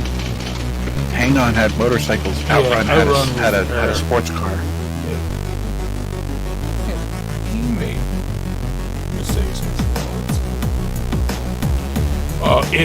Scott. Is, alright. Is Kilo. a sports car.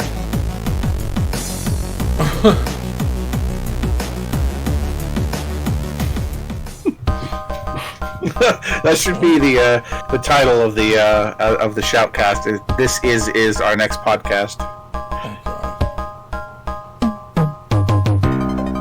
It's definitely. Okay. Oh, you're picking It's. Oh wow. Yeah. Oh, Also, okay. this is definitely Hang On. Stage 70. Stage 75. What? I hope Else Buddy is here for this. He's the only person I know that for sure would probably have an Amiga. Although I will say, this is just proof of concept, so obviously it's just going to do the same thing over and over again, but still. Yeah. Looks really good. Holy shit. For an Amiga? At first I was like, man, it's really slow. It's like, no, we're just doing acceleration.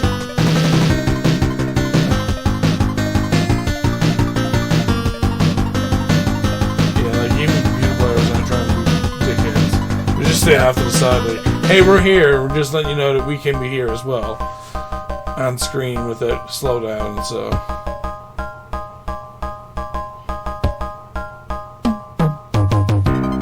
Zelda's pretty good looking.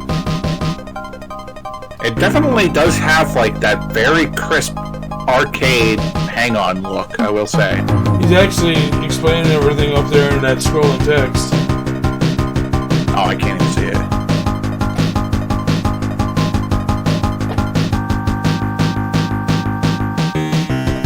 Looks very good. Very impressed by this, honestly.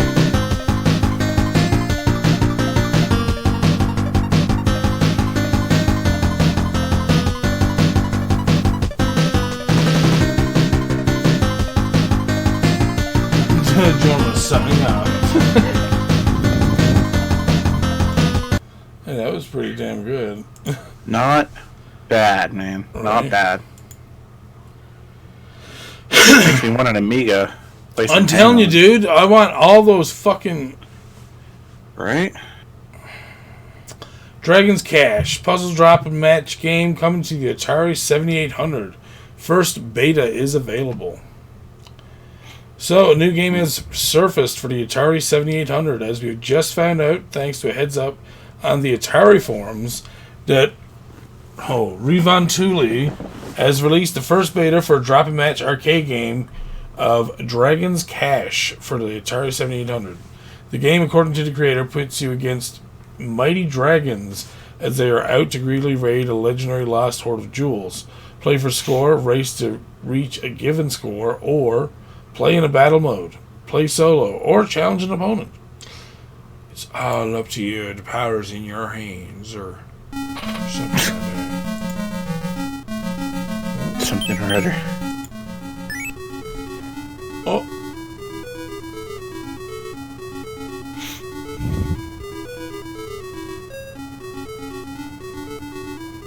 Not bad.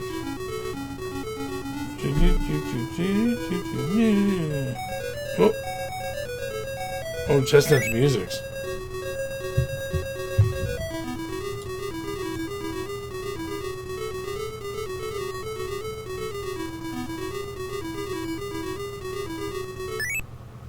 Music off. Yeah, the first one I agree is the best. Dragon of Storms. Dragon of Embers. Get ready. Oh, it's like columns.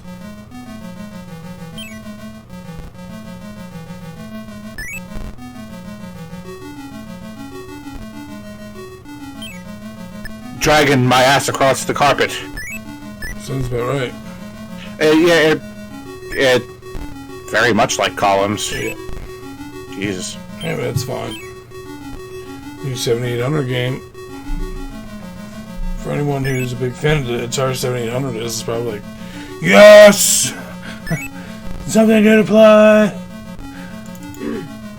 My controllers are shitty!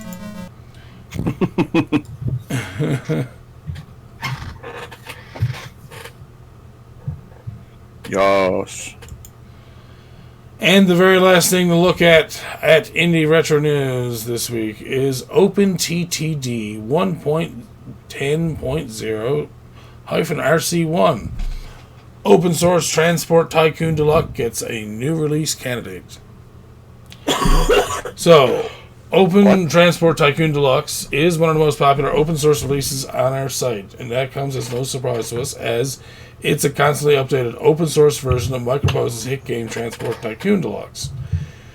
A game that's so addictive you'll be spending hours developing your own Transport Tycoon company. Oh, I can hear Peter. Peter, you there, Peter? You gonna play some Transport Tycoon, you and Plum? Shit. Games so addictive you're spending hours developing your own transport company, well into early hours and possibly beyond. So why re-mention the game again? There's been another update making it even better version. Oh. Throughout the years, we've had a constant number of updates from the creators of this fine open-sourced OpenTTD, as they've always tried to keep it up-to-date and make the best open-source release yet. In fact, this latest version works so well, I even had the pleasure of playing it on Windows 10 complete, with an open-source graphics, sound, and music without the need of the original Transport Tycoon Deluxe CD. Although you can still use that if you wish. So that's pretty cool, Transport Tycoon. Oh, Peter, we were just looking at Transport Tycoon. Stop missing stuff. Why are you coming back and forth? Get yourself a glass of water. Play some Transport Tycoon. Time. Apparently, there's an open source Transport Tycoon Deluxe available through Indie Retro News that I figured you and Plum would probably end up liking. So, just figured I'd mention it to you. It does I think it has multiplayer. I'm not sure. I thought it said or maybe it didn't say that. It has multiplayer as far as I know. Well, there you go. See? Fun. Alright, the next, well, technically 3 of these articles are coming from Indie Game website. One of them is at Steam because I wanted to watch the trailer for it. Alright, 5 things you should know about Wolcen, Lords of Mayhem. Have you heard of that already? It is a Diablo-like game. Yeah. Have you played it already? I have not. Okay. Alright, so it's got a really robust class system. You'll be happy to know that you can play the game in co-op with friends, which means it could well be the next game you all lose a week or month of your life to. It's a Kickstarter game. Ooh. It had 11,141 backers donating over $400,000. It was kickstarted in 2015. It's only now that the game has been fully released. It's actually been playable for a while. It's been in early access for nearly 4 years. Jesus Christ. Oh, so I'm surprised you haven't played this. I've been playing Diablo. Yeah. Apparently it's got an incredible skill tree. Lots of depth to the skill system. Active skills, which you click. Class is meaningless. Wait. Well, you do pick a starting class that actually has very little impact on anything past the first hour of the game. You can change classes whenever you want by changing your equipment, learning some new skills, and reallocating your skill points and stats. It's freeing and something that all games should do all the time, if only to make them more palatable for those of us without 100 hours a week to commit to a game. I can understand that. It's an interesting concept, being able to, like, oh, hey, we have, like, this super big boss that we need to go up against. We need somebody who has, like, more tanking ability to be able to, like, let the DPS just sit back and fire off and not have to be worried about. Apparently, it has mixed reviews. So, I saw some stuff about this, and I was like, alright, it's a Diablo clone. Here's, here's the first thing. I'm like, you know what, I'm gonna do a little research on this. And the first thing that I saw on it was... Well, actually, it might have been from this website itself. Let me see if it's still here.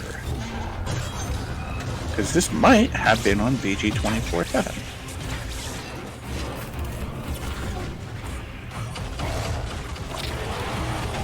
Here it is. According to its community, Wolcen is a fucking dumpster fire. What we fight for. Oh. As long as one of us remains, hope Whoa. is with us. Looks pretty good to me. Oh, dude. Oh, you're a jerk. Brother, there's too many of them. Apparently, over its 4 games, it's had tremendous server issues. And the guy, one Steam reviewer says, I have never been able to play this game online since pre-purchasing. I understand the demand to play is much higher than anticipated, but I do not appreciate spending $57 on an offline-only mode game. Ooh, yeah. That's kind of shitty. Hold your dog.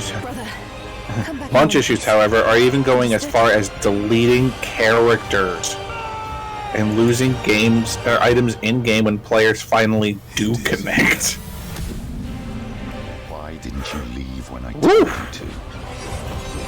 I made it all the way until Act 3 before the game decided to randomly reset my character's story progress to the beginning.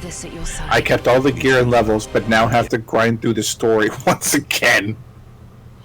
Well, that's what I was saying. It's pretty buggy and unbalanced. The big, bad super boss takes 10 hours to kill and drops no loot of any kind.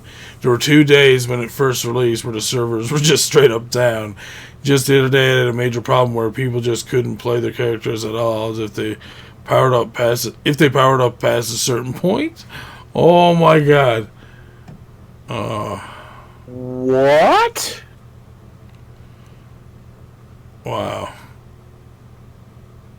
Let's not worry about this one. Skip this one. We're gonna go to the new remake apparently for Gothic. I did see this too. I didn't really go into. I wanted to see because apparently this is a yeah. teaser right now, so this is just like a demo. But apparently they're saying that it's pretty good. So let's have a watch of this real quick. Barcelona Studio. This is a story 1,000 times told. Although I'm sure there's always room for one more. This time will be a little different. Don't tempt some of these developers, Steve. They can find ways. I remember so well that Fair enough. Fair enough. as happens in the greatest stories, everything starts almost by accident. Look at this guy playing with a piece of poop. That's so gross. Doesn't he look like the guy who introduced Gwen? He did not know, Maybe. but he was everything. Oh.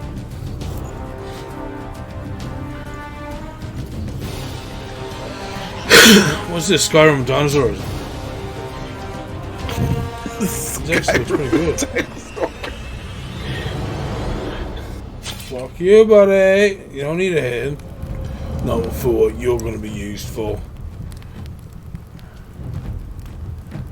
This is Skyrim. Welcome to White Rim Park. Very well. You guys asked for it. It sounds like the company I work for. Hey, let's roll out some new software. Everything's broken. Everything's broken now. So if you want to get anything installed at your place, we can leave you the stuff there. You might get it fixed in a couple days. It might be a week. It's like, what?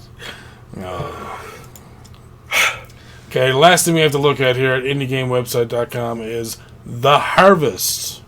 Have you heard about this yet, Scott? I have not. Oh, wow. Found something new for Scott. The Harvest could be the next Overwatch.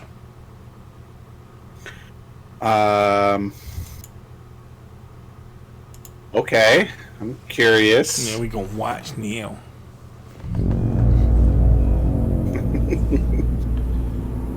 Yeah, that's what they said about Paladins too, so let's keep that fucking expectation low too.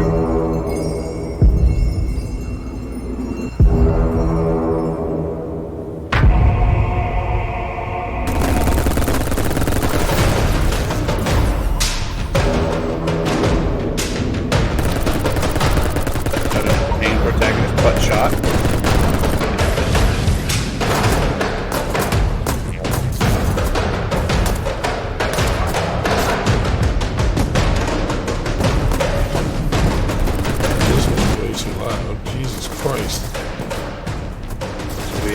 Tracer, that's what I'm seeing. We have Farah on wheels.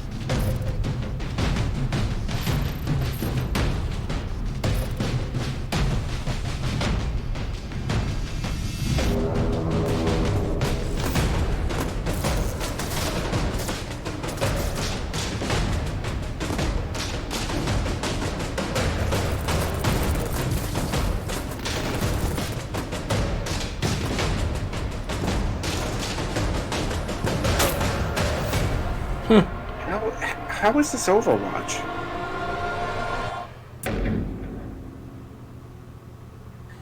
Not gonna lie, shuttle cameras good. This is not, never will be the new Overwatch. Wow. Everyone has How is this Overwatch? Hey, listen, I'm just reading what the article says, okay? I know. That's what I'm saying. It's like, what makes this Overwatch?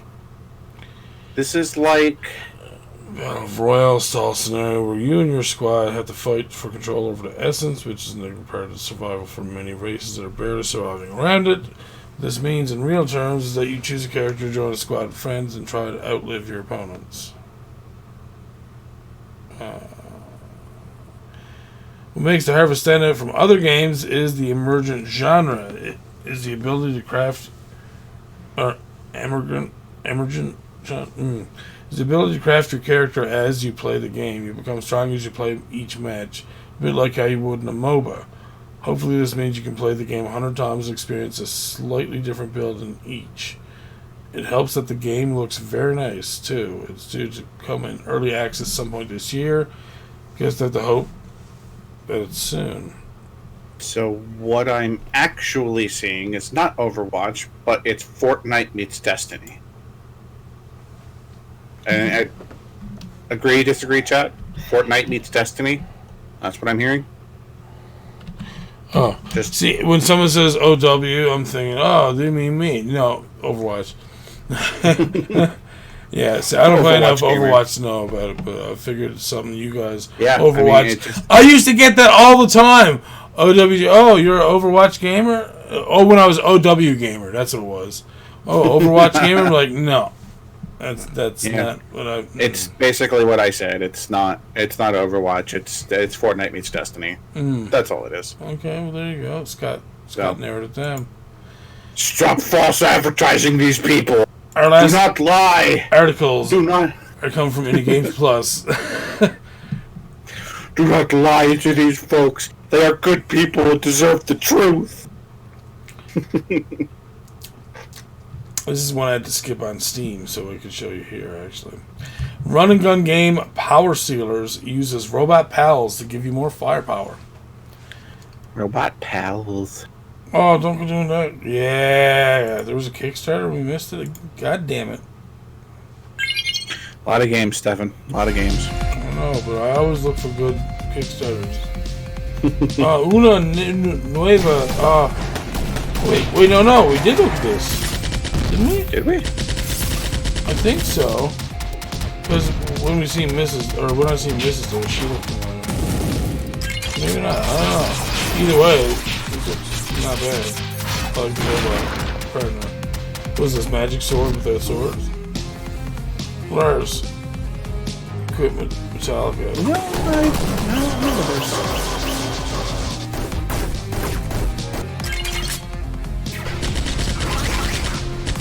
What the fuck?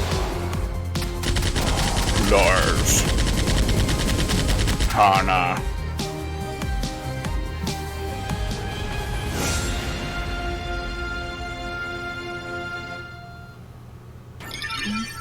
More accurate. I'm not an Overwatch game. Get out of here.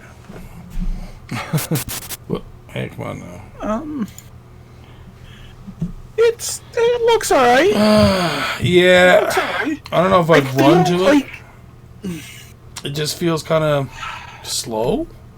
Yes, it feels like a slow Contra, and it's not a bad. Usually at game that to point be it'd be like, compared to. oh, it's Metal Slug, and at that I'm like, not really. Metal Slug is still better. Mm-hmm. And yeah, I mean, it doesn't look terrible. I just think like a slight tweak to its speed, it'd be 10% faster, and I think it would be fine. I completely agree. All right, through your blinks, Coda tells a story in the afterlife. I always want to look at these weird fucking games sometimes. I've been trying to skip them recently. But this is only like a 40-second, 35 seconds left of this trailer. But I've been trying to skip some of the stuff because sometimes we go into stuff and I'm like, what are we watching right now? Like Birdhouse B&B, like Birdhouse Simulator. I'm like, what? Yeah. Birdhouse B&B? How is that? To the very beginning. Listen, we ended up talking about that for like First 5 thing you minutes can last remember. week, so I'm going to send sad you. that we missed that. But understand, Lost that. no matter how much you like it, you're not going to be able to stay. All right?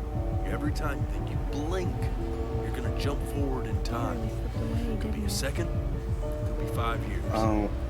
That's just how this thing works. So when you're ready, I want you to close your eyes and keep them closed. Try to enjoy it this time.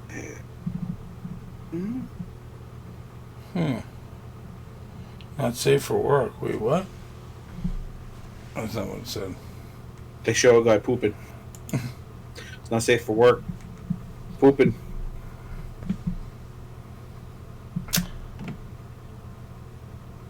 Well, I wasn't disappointed. It's a weird game, right? I mean, it's hard to be disappointed when you have no idea what that.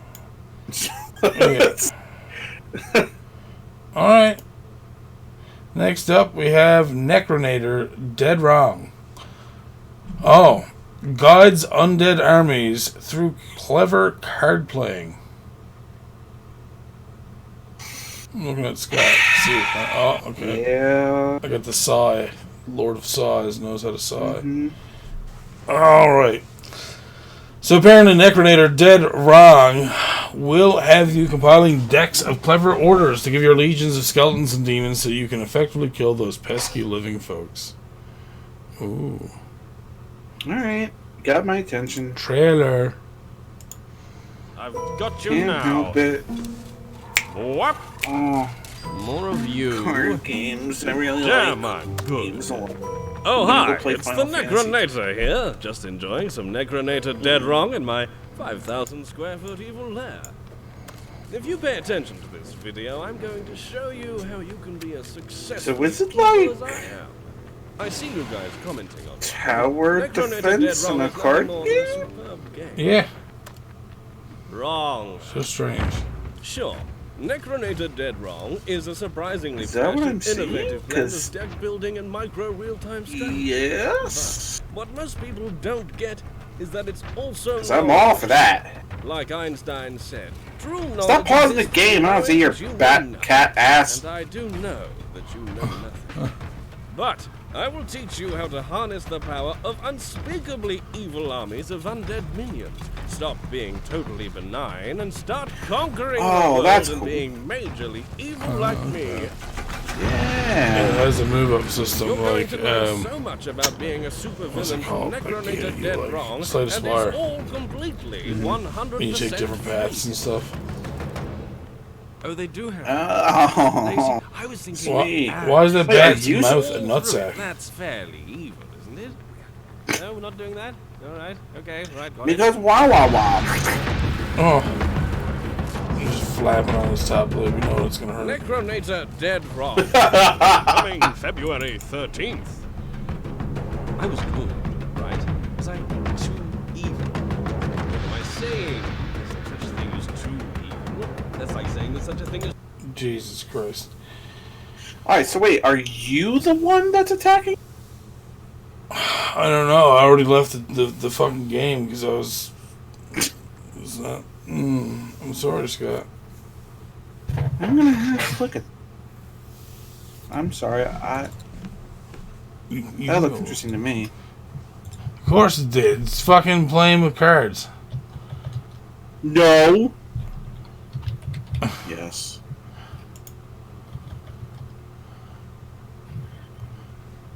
Yes.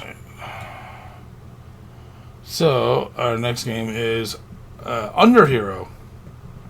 Not Underboob. I feel like we've looked at Underhero before, too. Maybe?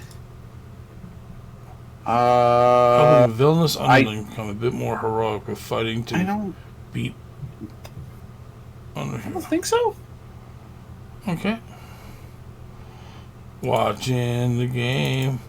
Watching the game. Hello, Have we? it's Joel from Indie Games Plus. And Julia from Indie Games Plus. We do a lot of games on the podcast, guys, so sometimes you just... They overlap. Yeah. Oh, we definitely did. Yeah. So I assume See, people get the games after we look at them, all like, look at all these awesome games. And then, like, a week or so later, the boys are all like, yeah, look at these awesome games you found. I'm like, no, we're friends. I found them.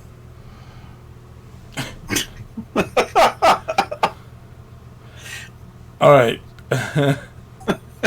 Before we get to our fancy trailer Tuesday from Indie Games Plus, we're going to look at a game called Sproot, which digs deep to help plants jump. It's an adorable platformer made from the board Pixels Jam 7 that offers interesting, challenging jump mechanic that's pretty suited for plant heroes. Trailer? Okay. No trailer? No! Alright, so you play as a little plant-headed creature who can walk around. How you jump, however, adds some unexpected challenge to this game. Instead of just hitting a key to jump, you dig your body into the ground, gaining more power the longer you stay down. This power is represented by a 4-spaced bar above the character's head. The more full the bar becomes, the farther you will end up jumping when you emerge from the dirt. Yeah. Soon jumping too high will end up having you hitting spikes, and you'll also be forced to jump or dig your head down to avoid bullets. Jesus. So it's one of those, almost like a Super Meat Boy-ish game. Well, with more of a platforming thing. But that's weird, though, to plant yourself into the ground. I guess like it's almost like pressing down to charge up in Mario 2. Yeah. Except there's no bar, obviously. It's just until they blink. But you know what I mean. Yeah.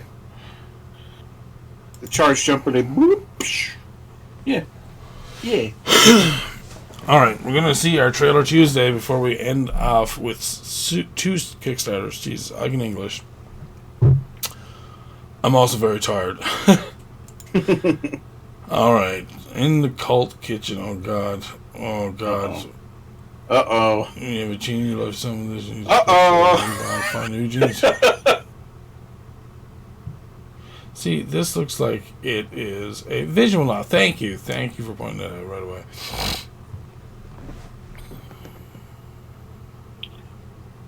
Yeah. Yeah, visual novel. Yes, Underhero was the game I was talking about a couple minutes ago. Alright, in other waters. See, I'm pretty sure we looked at this one too. other waters? I think we looked at that last week. Yeah, I'm pretty sure we did. Oh wait. Oh, this does not show as much as I'd like to see. I thought you got to explore in the actual water, but if you're actually just going around, who's they have to know? Can I trust you?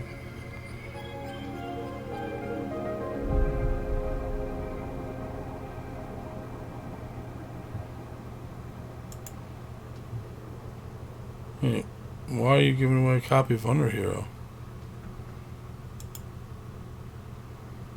Because.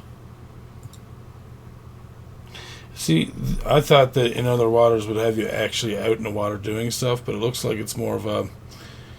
You're just using your heads-up display and instruments that's in the pod that you're in order to explore and do whatever you have to do. So many games, man. Jesus. Mr. Peter's giving away a copy of Underhero later. Wow. So there you go. There you have it, listeners. Join our Discord and you might be able to get free games. We usually have a Join our lot. podcast and you may get a free Bailey in the background. That's true. Wait. So is he there just then?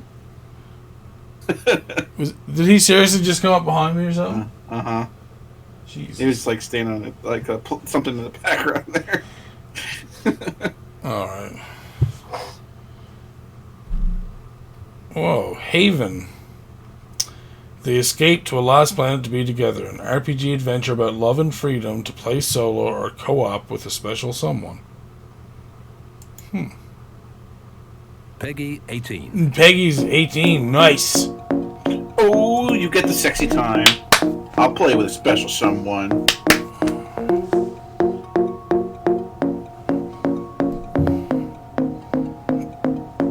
Okay. Are they looking for Sailor Moon? Oh, never mind.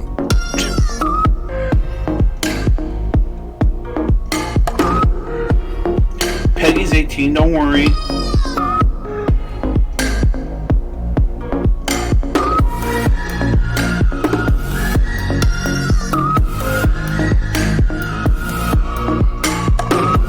We're being a pagan, Jesus.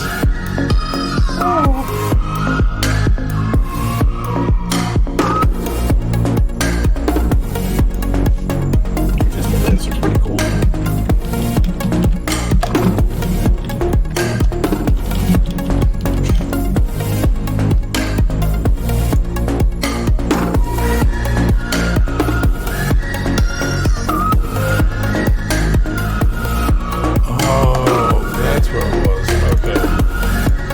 Peter's right. Underhero is in with the Humble Bundle, and I'm also with Humble Choice. And I think I've actually claimed Underhero. So good job, Peter. Good job.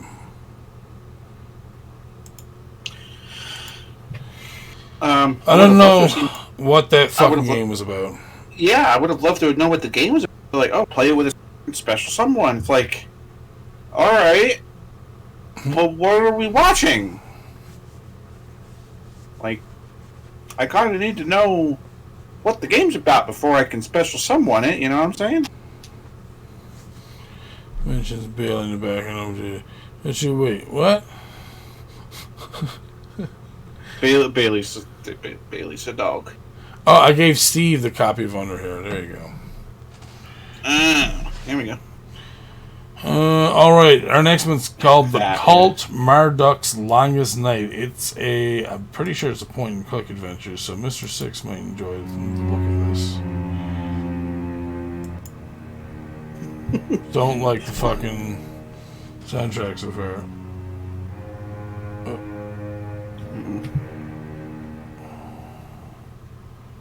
Jesus. Wait, what?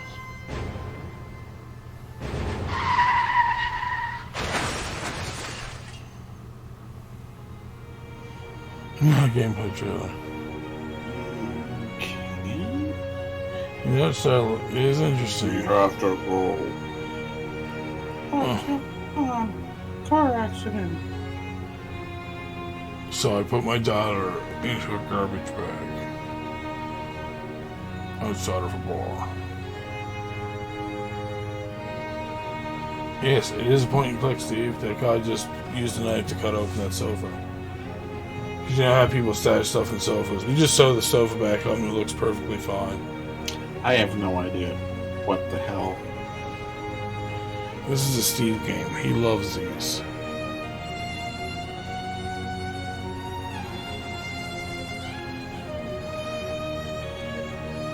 What? Cut that fucking soda, man. Cut it. You have no chance, soda. For all the soda being all liquid, has no choice. Doesn't look like something I would play. I assume it's probably something you may or may not play, Mr. Six. May or may not. Cook's Kitchen. Complete an array of strange recipes using a variety of unusual ingredients in Cook's Kitchen. Be as fast and accurate as possible. While trying to keep the giant octopus in your cooking pot. What? Whoa, I've seen enough hentai?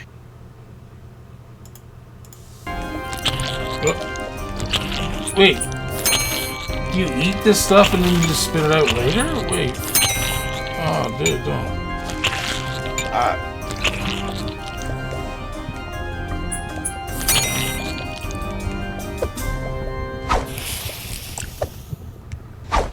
What the f...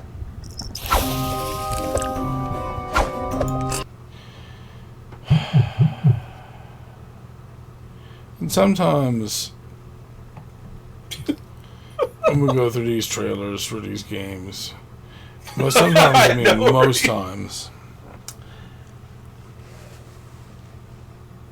you beat those tentacles. You put them. There are games that show up that are just. Couldn't you have just left it out and everything would have been fine?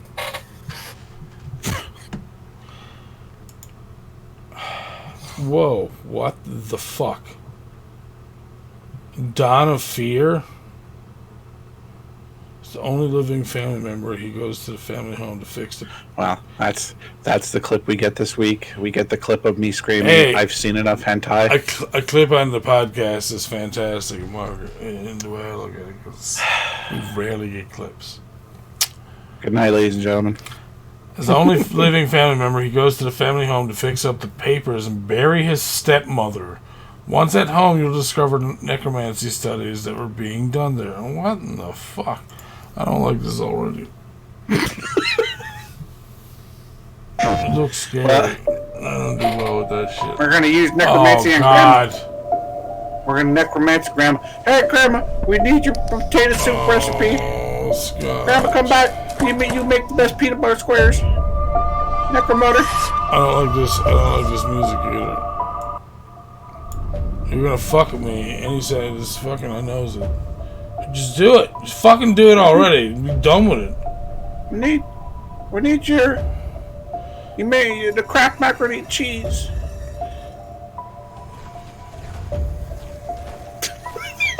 Another Luigi.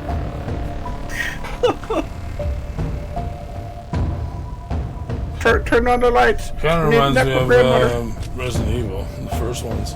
Oh, yeah. Shoot the zombies. Get to the recipe. Grandma's lasagna. We need her back. Grandma, you didn't leave us lasagna recipe. Jesus. Alright. Oh yes, that's where he wants to be crawling down, true. That's where you want to go. Yeah. Crawl down the hallway. It had pieces of paper. It's parts of Grandma's recipe.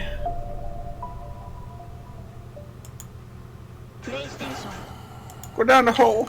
Yeah, there's no way you get me to crawl down that fucking hole after all that other shit. I'd be like, no. How did we get in here again? How did we leave? Is there a window close by? Like, dude, just it's gonna be one of those weeks on Trailer Tuesday. I'm saying to you now. Well, Scott, our next game is called Bonfire Peaks. It's a puzzle game. Whoa. Those peaks are on fire. A difficult open-world puzzle game about climbing mysterious ruins and setting fire to your belongings? Those peaks are on fire, if you know.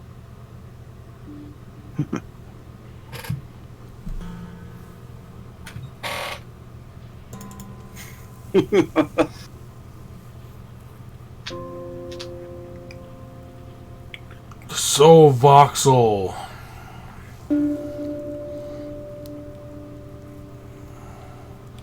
Yeah, a little bit. I mean, when fire comes out in squares, I mean, yeah.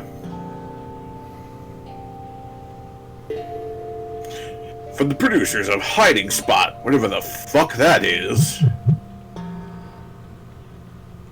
This is the new Where's Baldo game. Excuse me, except a hide spot from 7-Up commercials.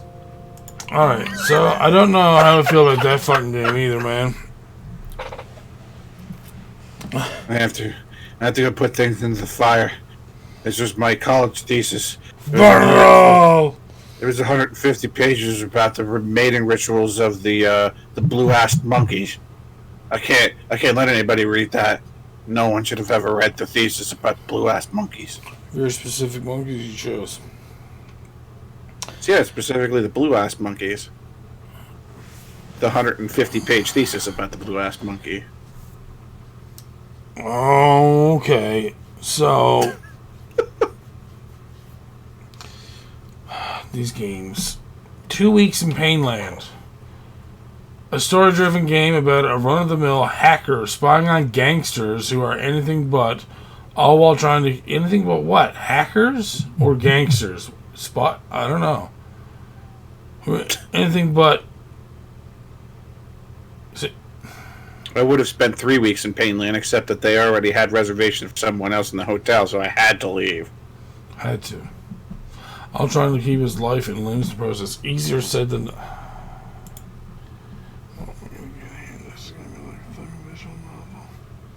No. Let me tell you about that time I got want involved somebody with else's gangsters. cookies. I was just an average hacker doing the usual. Might have discussed this with somebody earlier. Watching you through your webcam as you Will browse your remain favorite nameless. porn sites, and then blackmail. Nothing crazy. Well, this all changed on the day I got a call from this man with thugs. No, I'm not doing this. Oh, God. What the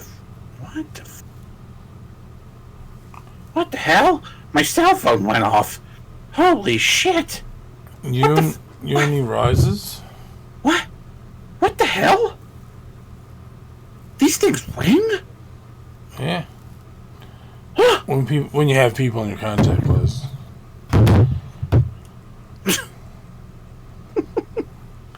Alright, so Yoni Rises. How dare you tell me my yoni's gonna rise? That's what I do every week. How dare you?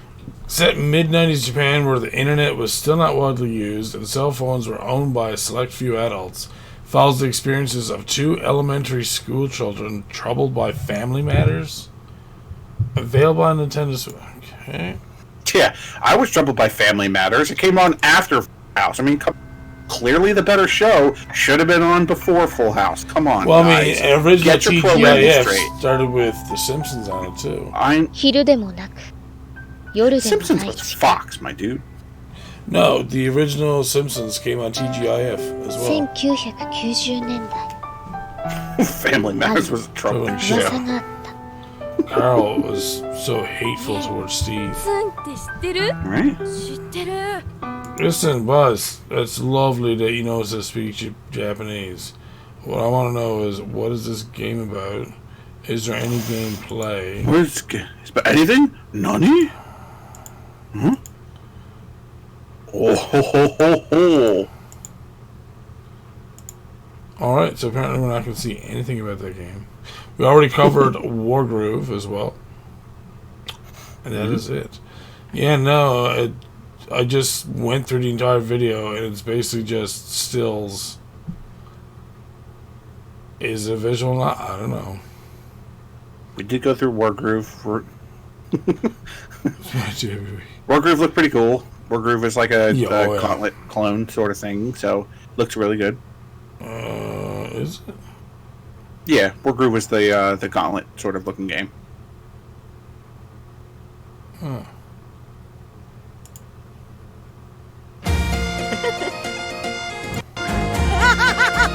Here I come. That's the right one.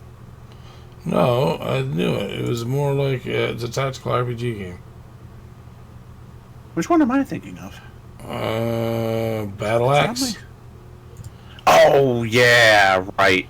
You're right. Well, Scott, we have 2 Kickstarters this week. 2. All right. I managed to find 2 whole starters of kicking. Hey. Oh. Sometimes people just need a little bit of inspiration. You get those boxers out there that only want to punch. You have to inspire them to kick. You just get up there like, man, start kicking, man. I'm done. Dungeon Drafter, Scott. A roguelike dungeon crawler that draws upon the magic of cards.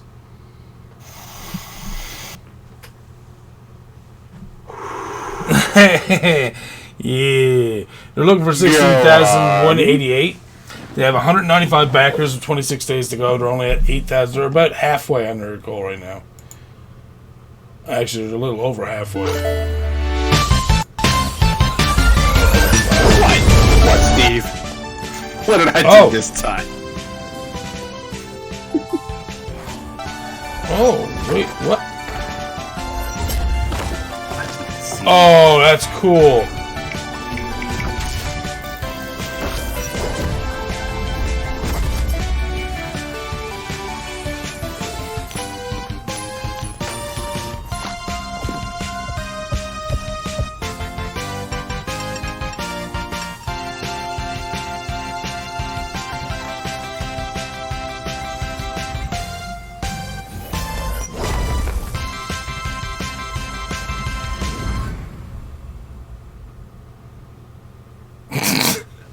Watch this guy's face sometimes. It's so funny. Oh, you fuckers.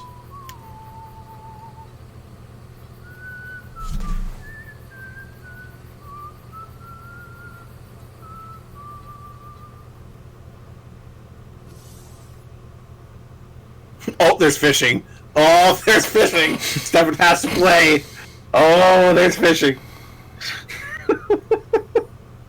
Son of a bitch. I was like, yeah, this looks pretty cool. I'd probably give it a go or something like that. Shit, fishing. Then they threw a fish in and I'm like, oh, shit, fishing. Why? This actually looks like a lot of fun, Scott. Yeah, yes it does.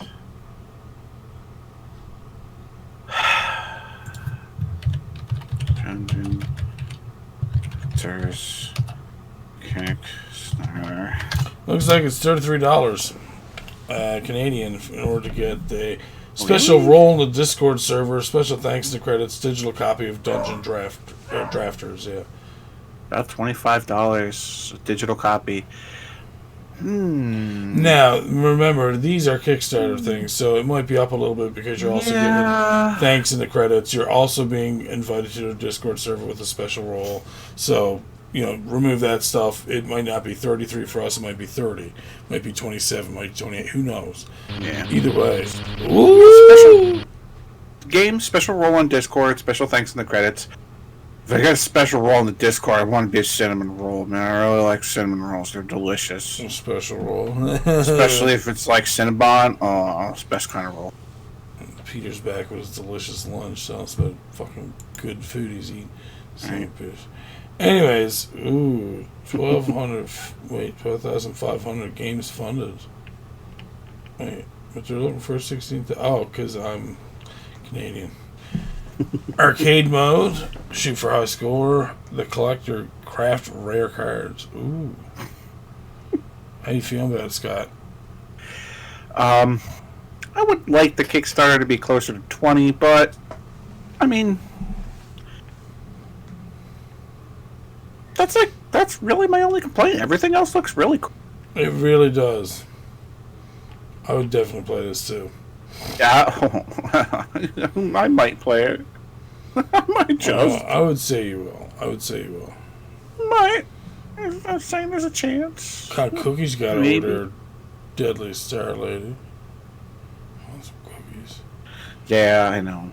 She kept telling me about her cookies. I do have cookies upstairs, but they're full of weed. They are different kinds of cookies, let me assure you. They are not the same kind of cookies. Our last Kickstarter, Scott. I hate when you do things like that, because it's like, our last Kickstarter, Scott. Like, God. Oh no, damn this it, is just really impressive because, well, one, he shows a Nintendo cartridge. Two, it's already Kickstarted. Era the Crow Maiden, a new adventure for the NES. It's a sword and sorcery platformer action adventure game to be released on the real NES cartridge later this year. They're looking for 7,275. They're already at 16,686. 25 days to go. Yeah. Yeah, it's 5,500 American. They're already over 12.6. They were funded in less than 24 hours. They have more than doubled their goal for that. So, yeah.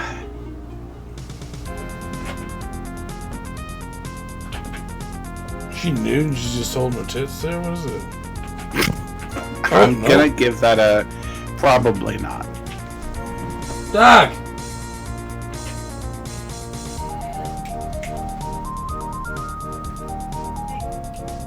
Kick him. Kick him. Jesus. No, he's there. Like, Robin is literally there yelling at him to go on somewhere. And he's just like, nah, I'm just going to stay here, rub my face, and it's like, I know you're having a good scratch, but fuck off somewhere doing it. Oh my god. Fucking dogs. There's no actual gameplay, and I'm mad about it.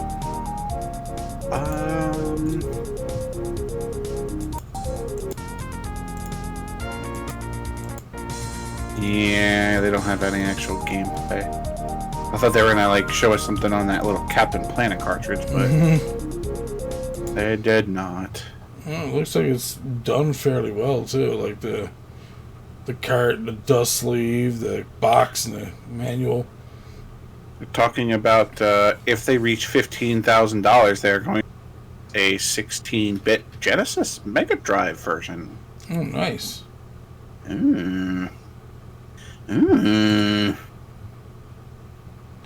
Wait, for $14 you get a digital copy of Era to play on your favorite NES emulator or NES Famicom flash card. Wow. You see how much they want for a cartridge copy? $40. They only want $30 Yeah. for a cartridge. $50 for a complete box. Wow. With regular edition artwork on the NES box, manual, cartridge, dust sleeve, stickers, the ROM, and the manual. And if you played $75, you get a deluxe edition artwork. Same thing. It also comes with magnets and a 4x6 artwork. Oof. Oh! So there was a $125 pledge for it that has limited edition artwork NES box manual, a translucent green NES cartridge with light up LED. I was getting to that, Scott. What? What? I'm sorry. What? A light up LED NES cartridge? Yeah. And they only made 50 of those, man. And they're all gone. Sometimes, man. Sometimes life just comes at you a little too. Actually, those 50 limited editions was enough to, I think, kickstart the game, if I'm not mistaken. No. Yeah, it was $5,000. Yeah. But, more than that. It's like $6,000. What are you talking about? Right? I know. I'm here like going down through all the stuff. He's like, oh, hold on. I'm like, oh, he's got something important to say. He's all like, yeah, it's the next one that you're about to read. I'm going to read it for you. I'm like, you fucking idiot. Fucking scat. Listen, I was excited. You were excited. I really wish they had gameplay, though. The stills are nice and all, but I need gameplay. I wouldn't be able to back this without gameplay. Without some gameplay, yeah. Because for all we know, she walks like a fucking, like she's got shit in her pants. Let's check the updates, baby. And again, like this sprite right here, is it just me or is she going like this? Because that's what it looks like to me. I'm holding my tits while I walk. And I'm wearing underwear that are the same color as my skin.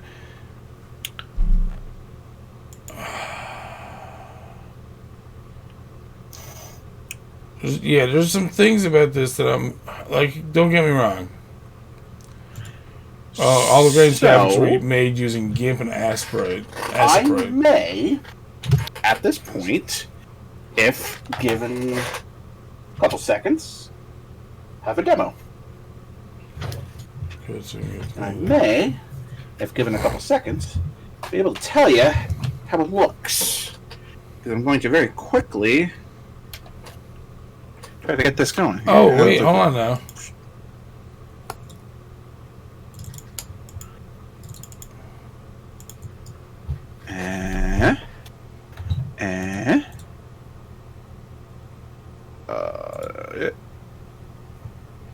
What the fuck? Where'd it go? Captain There it is. Planet Series. What?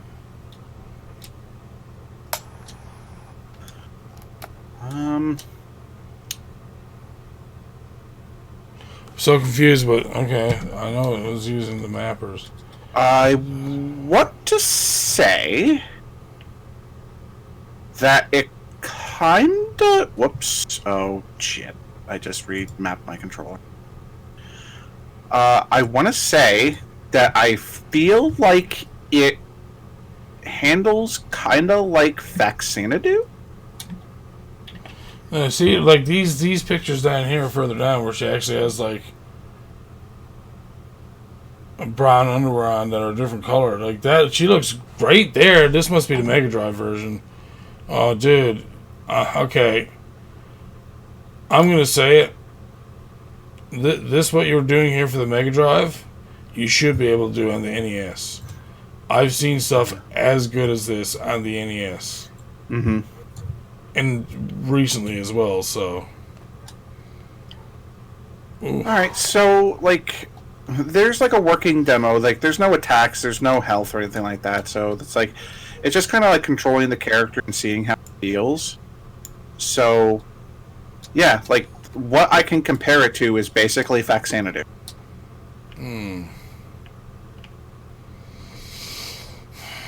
Which isn't necessarily a terrible thing. No, it's just wasn't bad. I'm not very impressed with the sprite and the way that some of the. Yeah, that's like. Well, I mean, remember, also work in progress, so you know. I hope so, because, like I said, when you look at this is the NES, and then you go down and look at that Sega stuff. I'm just like, you might as well just stop the NES one and do the Sega one. The Sega one looks way better. As I'm kind of looking at it here, there's like she has like. One, two. Does she need Robaxacid anytime soon? That's what I'm wondering, because she's a wooden doll thing. It's gonna get a bad back. There's like 4 frames of animation. That's like it. One leg forward, kind of like halfway through, and then like the other leg forward. So it's like. And then the worst part about it is that I love the palettes that they're using in the NES version. Love it. Yeah. That's completely fine, but like the character should be exactly the way the 16-bit one looks. There should be no reason why it should be your underwear is the same color as your skin, your tits are the same color. There is black. I can see black in the game. So why can't you apply that to her sprite to give her that clothing look like you do in the Mega Drive version? To me, it just doesn't make sense. it's like I'm going back to it again. It really feels like Faxanadu. And remember, like, again, I'm using that game as an example. Colors, It was the same way in that game too, where the character had like that really weird orange sprite and like very few frames of animation. All right, well, that does it for this week, sir. We're all done and wrapped up, and Jesus, it's still 11:30. Goddamn, we didn't have any skip frames. We didn't have any major drop frames this time. We didn't lose any health to the stream, so I'm hoping. And Peter's also said that he's looked through the and they're full of weed. Peter was saying that he went and looked at the VOD for a couple of things, and it was working fine. So I'm hoping that we'll have a new podcast up this time. Yeah. But definitely back through everything. Dawnthorn was absolutely the very first game that we talked about all day. Dawnthorn. Gonna go back to it. It looked so amazingly good. I urge anybody who's listening to the recast or anybody who's listening to the shoutcast or anything, whatever facet you're listening to it on, whatever I'm trying to say, go check that out for yourself. Dawnthorn, DAWN Throne, THRON. I think it's the way it was. Throne. Let me go verify that was the way that was spelled. Dawnthorn. Yeah, I think it was a pretty good podcast. Podcast is pretty good. Or Dawn. Wow. Spicy's on early shit. So, anybody want a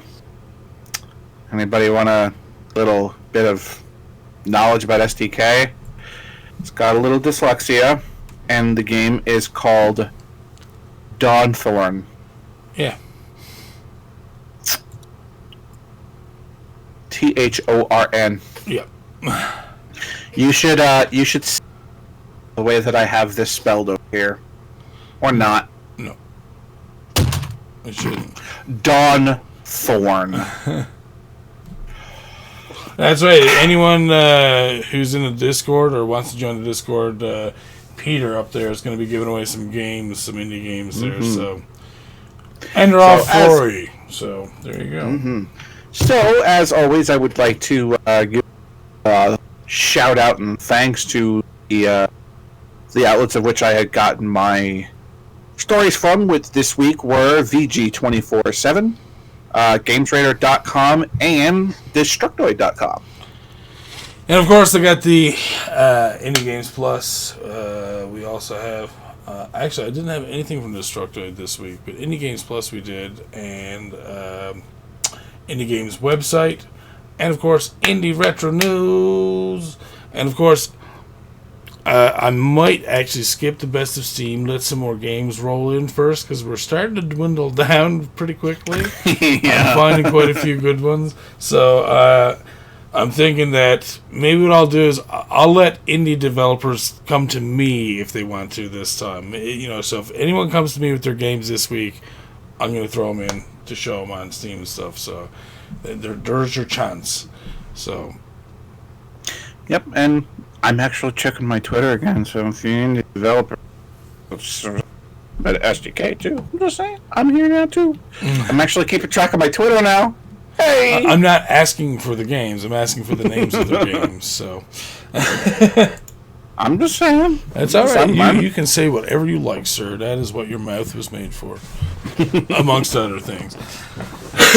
That sounds... Okay, so we're gonna go host up somebody. Oh, actually,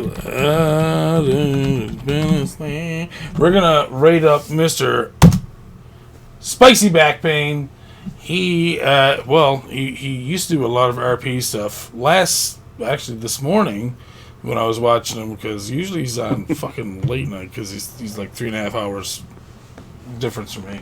Anyways, he was playing Heroes of Might and Magic, so I'm hoping he might be doing the same thing again. Let's have a look real quick. All right. 24 hours, because why not? Oh shit. Alright, maybe we do a 24-hour stream. So anyways, thank you all for joining us tonight. I hope you enjoyed the podcast. We will see you all next week. Go say hello to Spicy Back Painters. Rate them up now.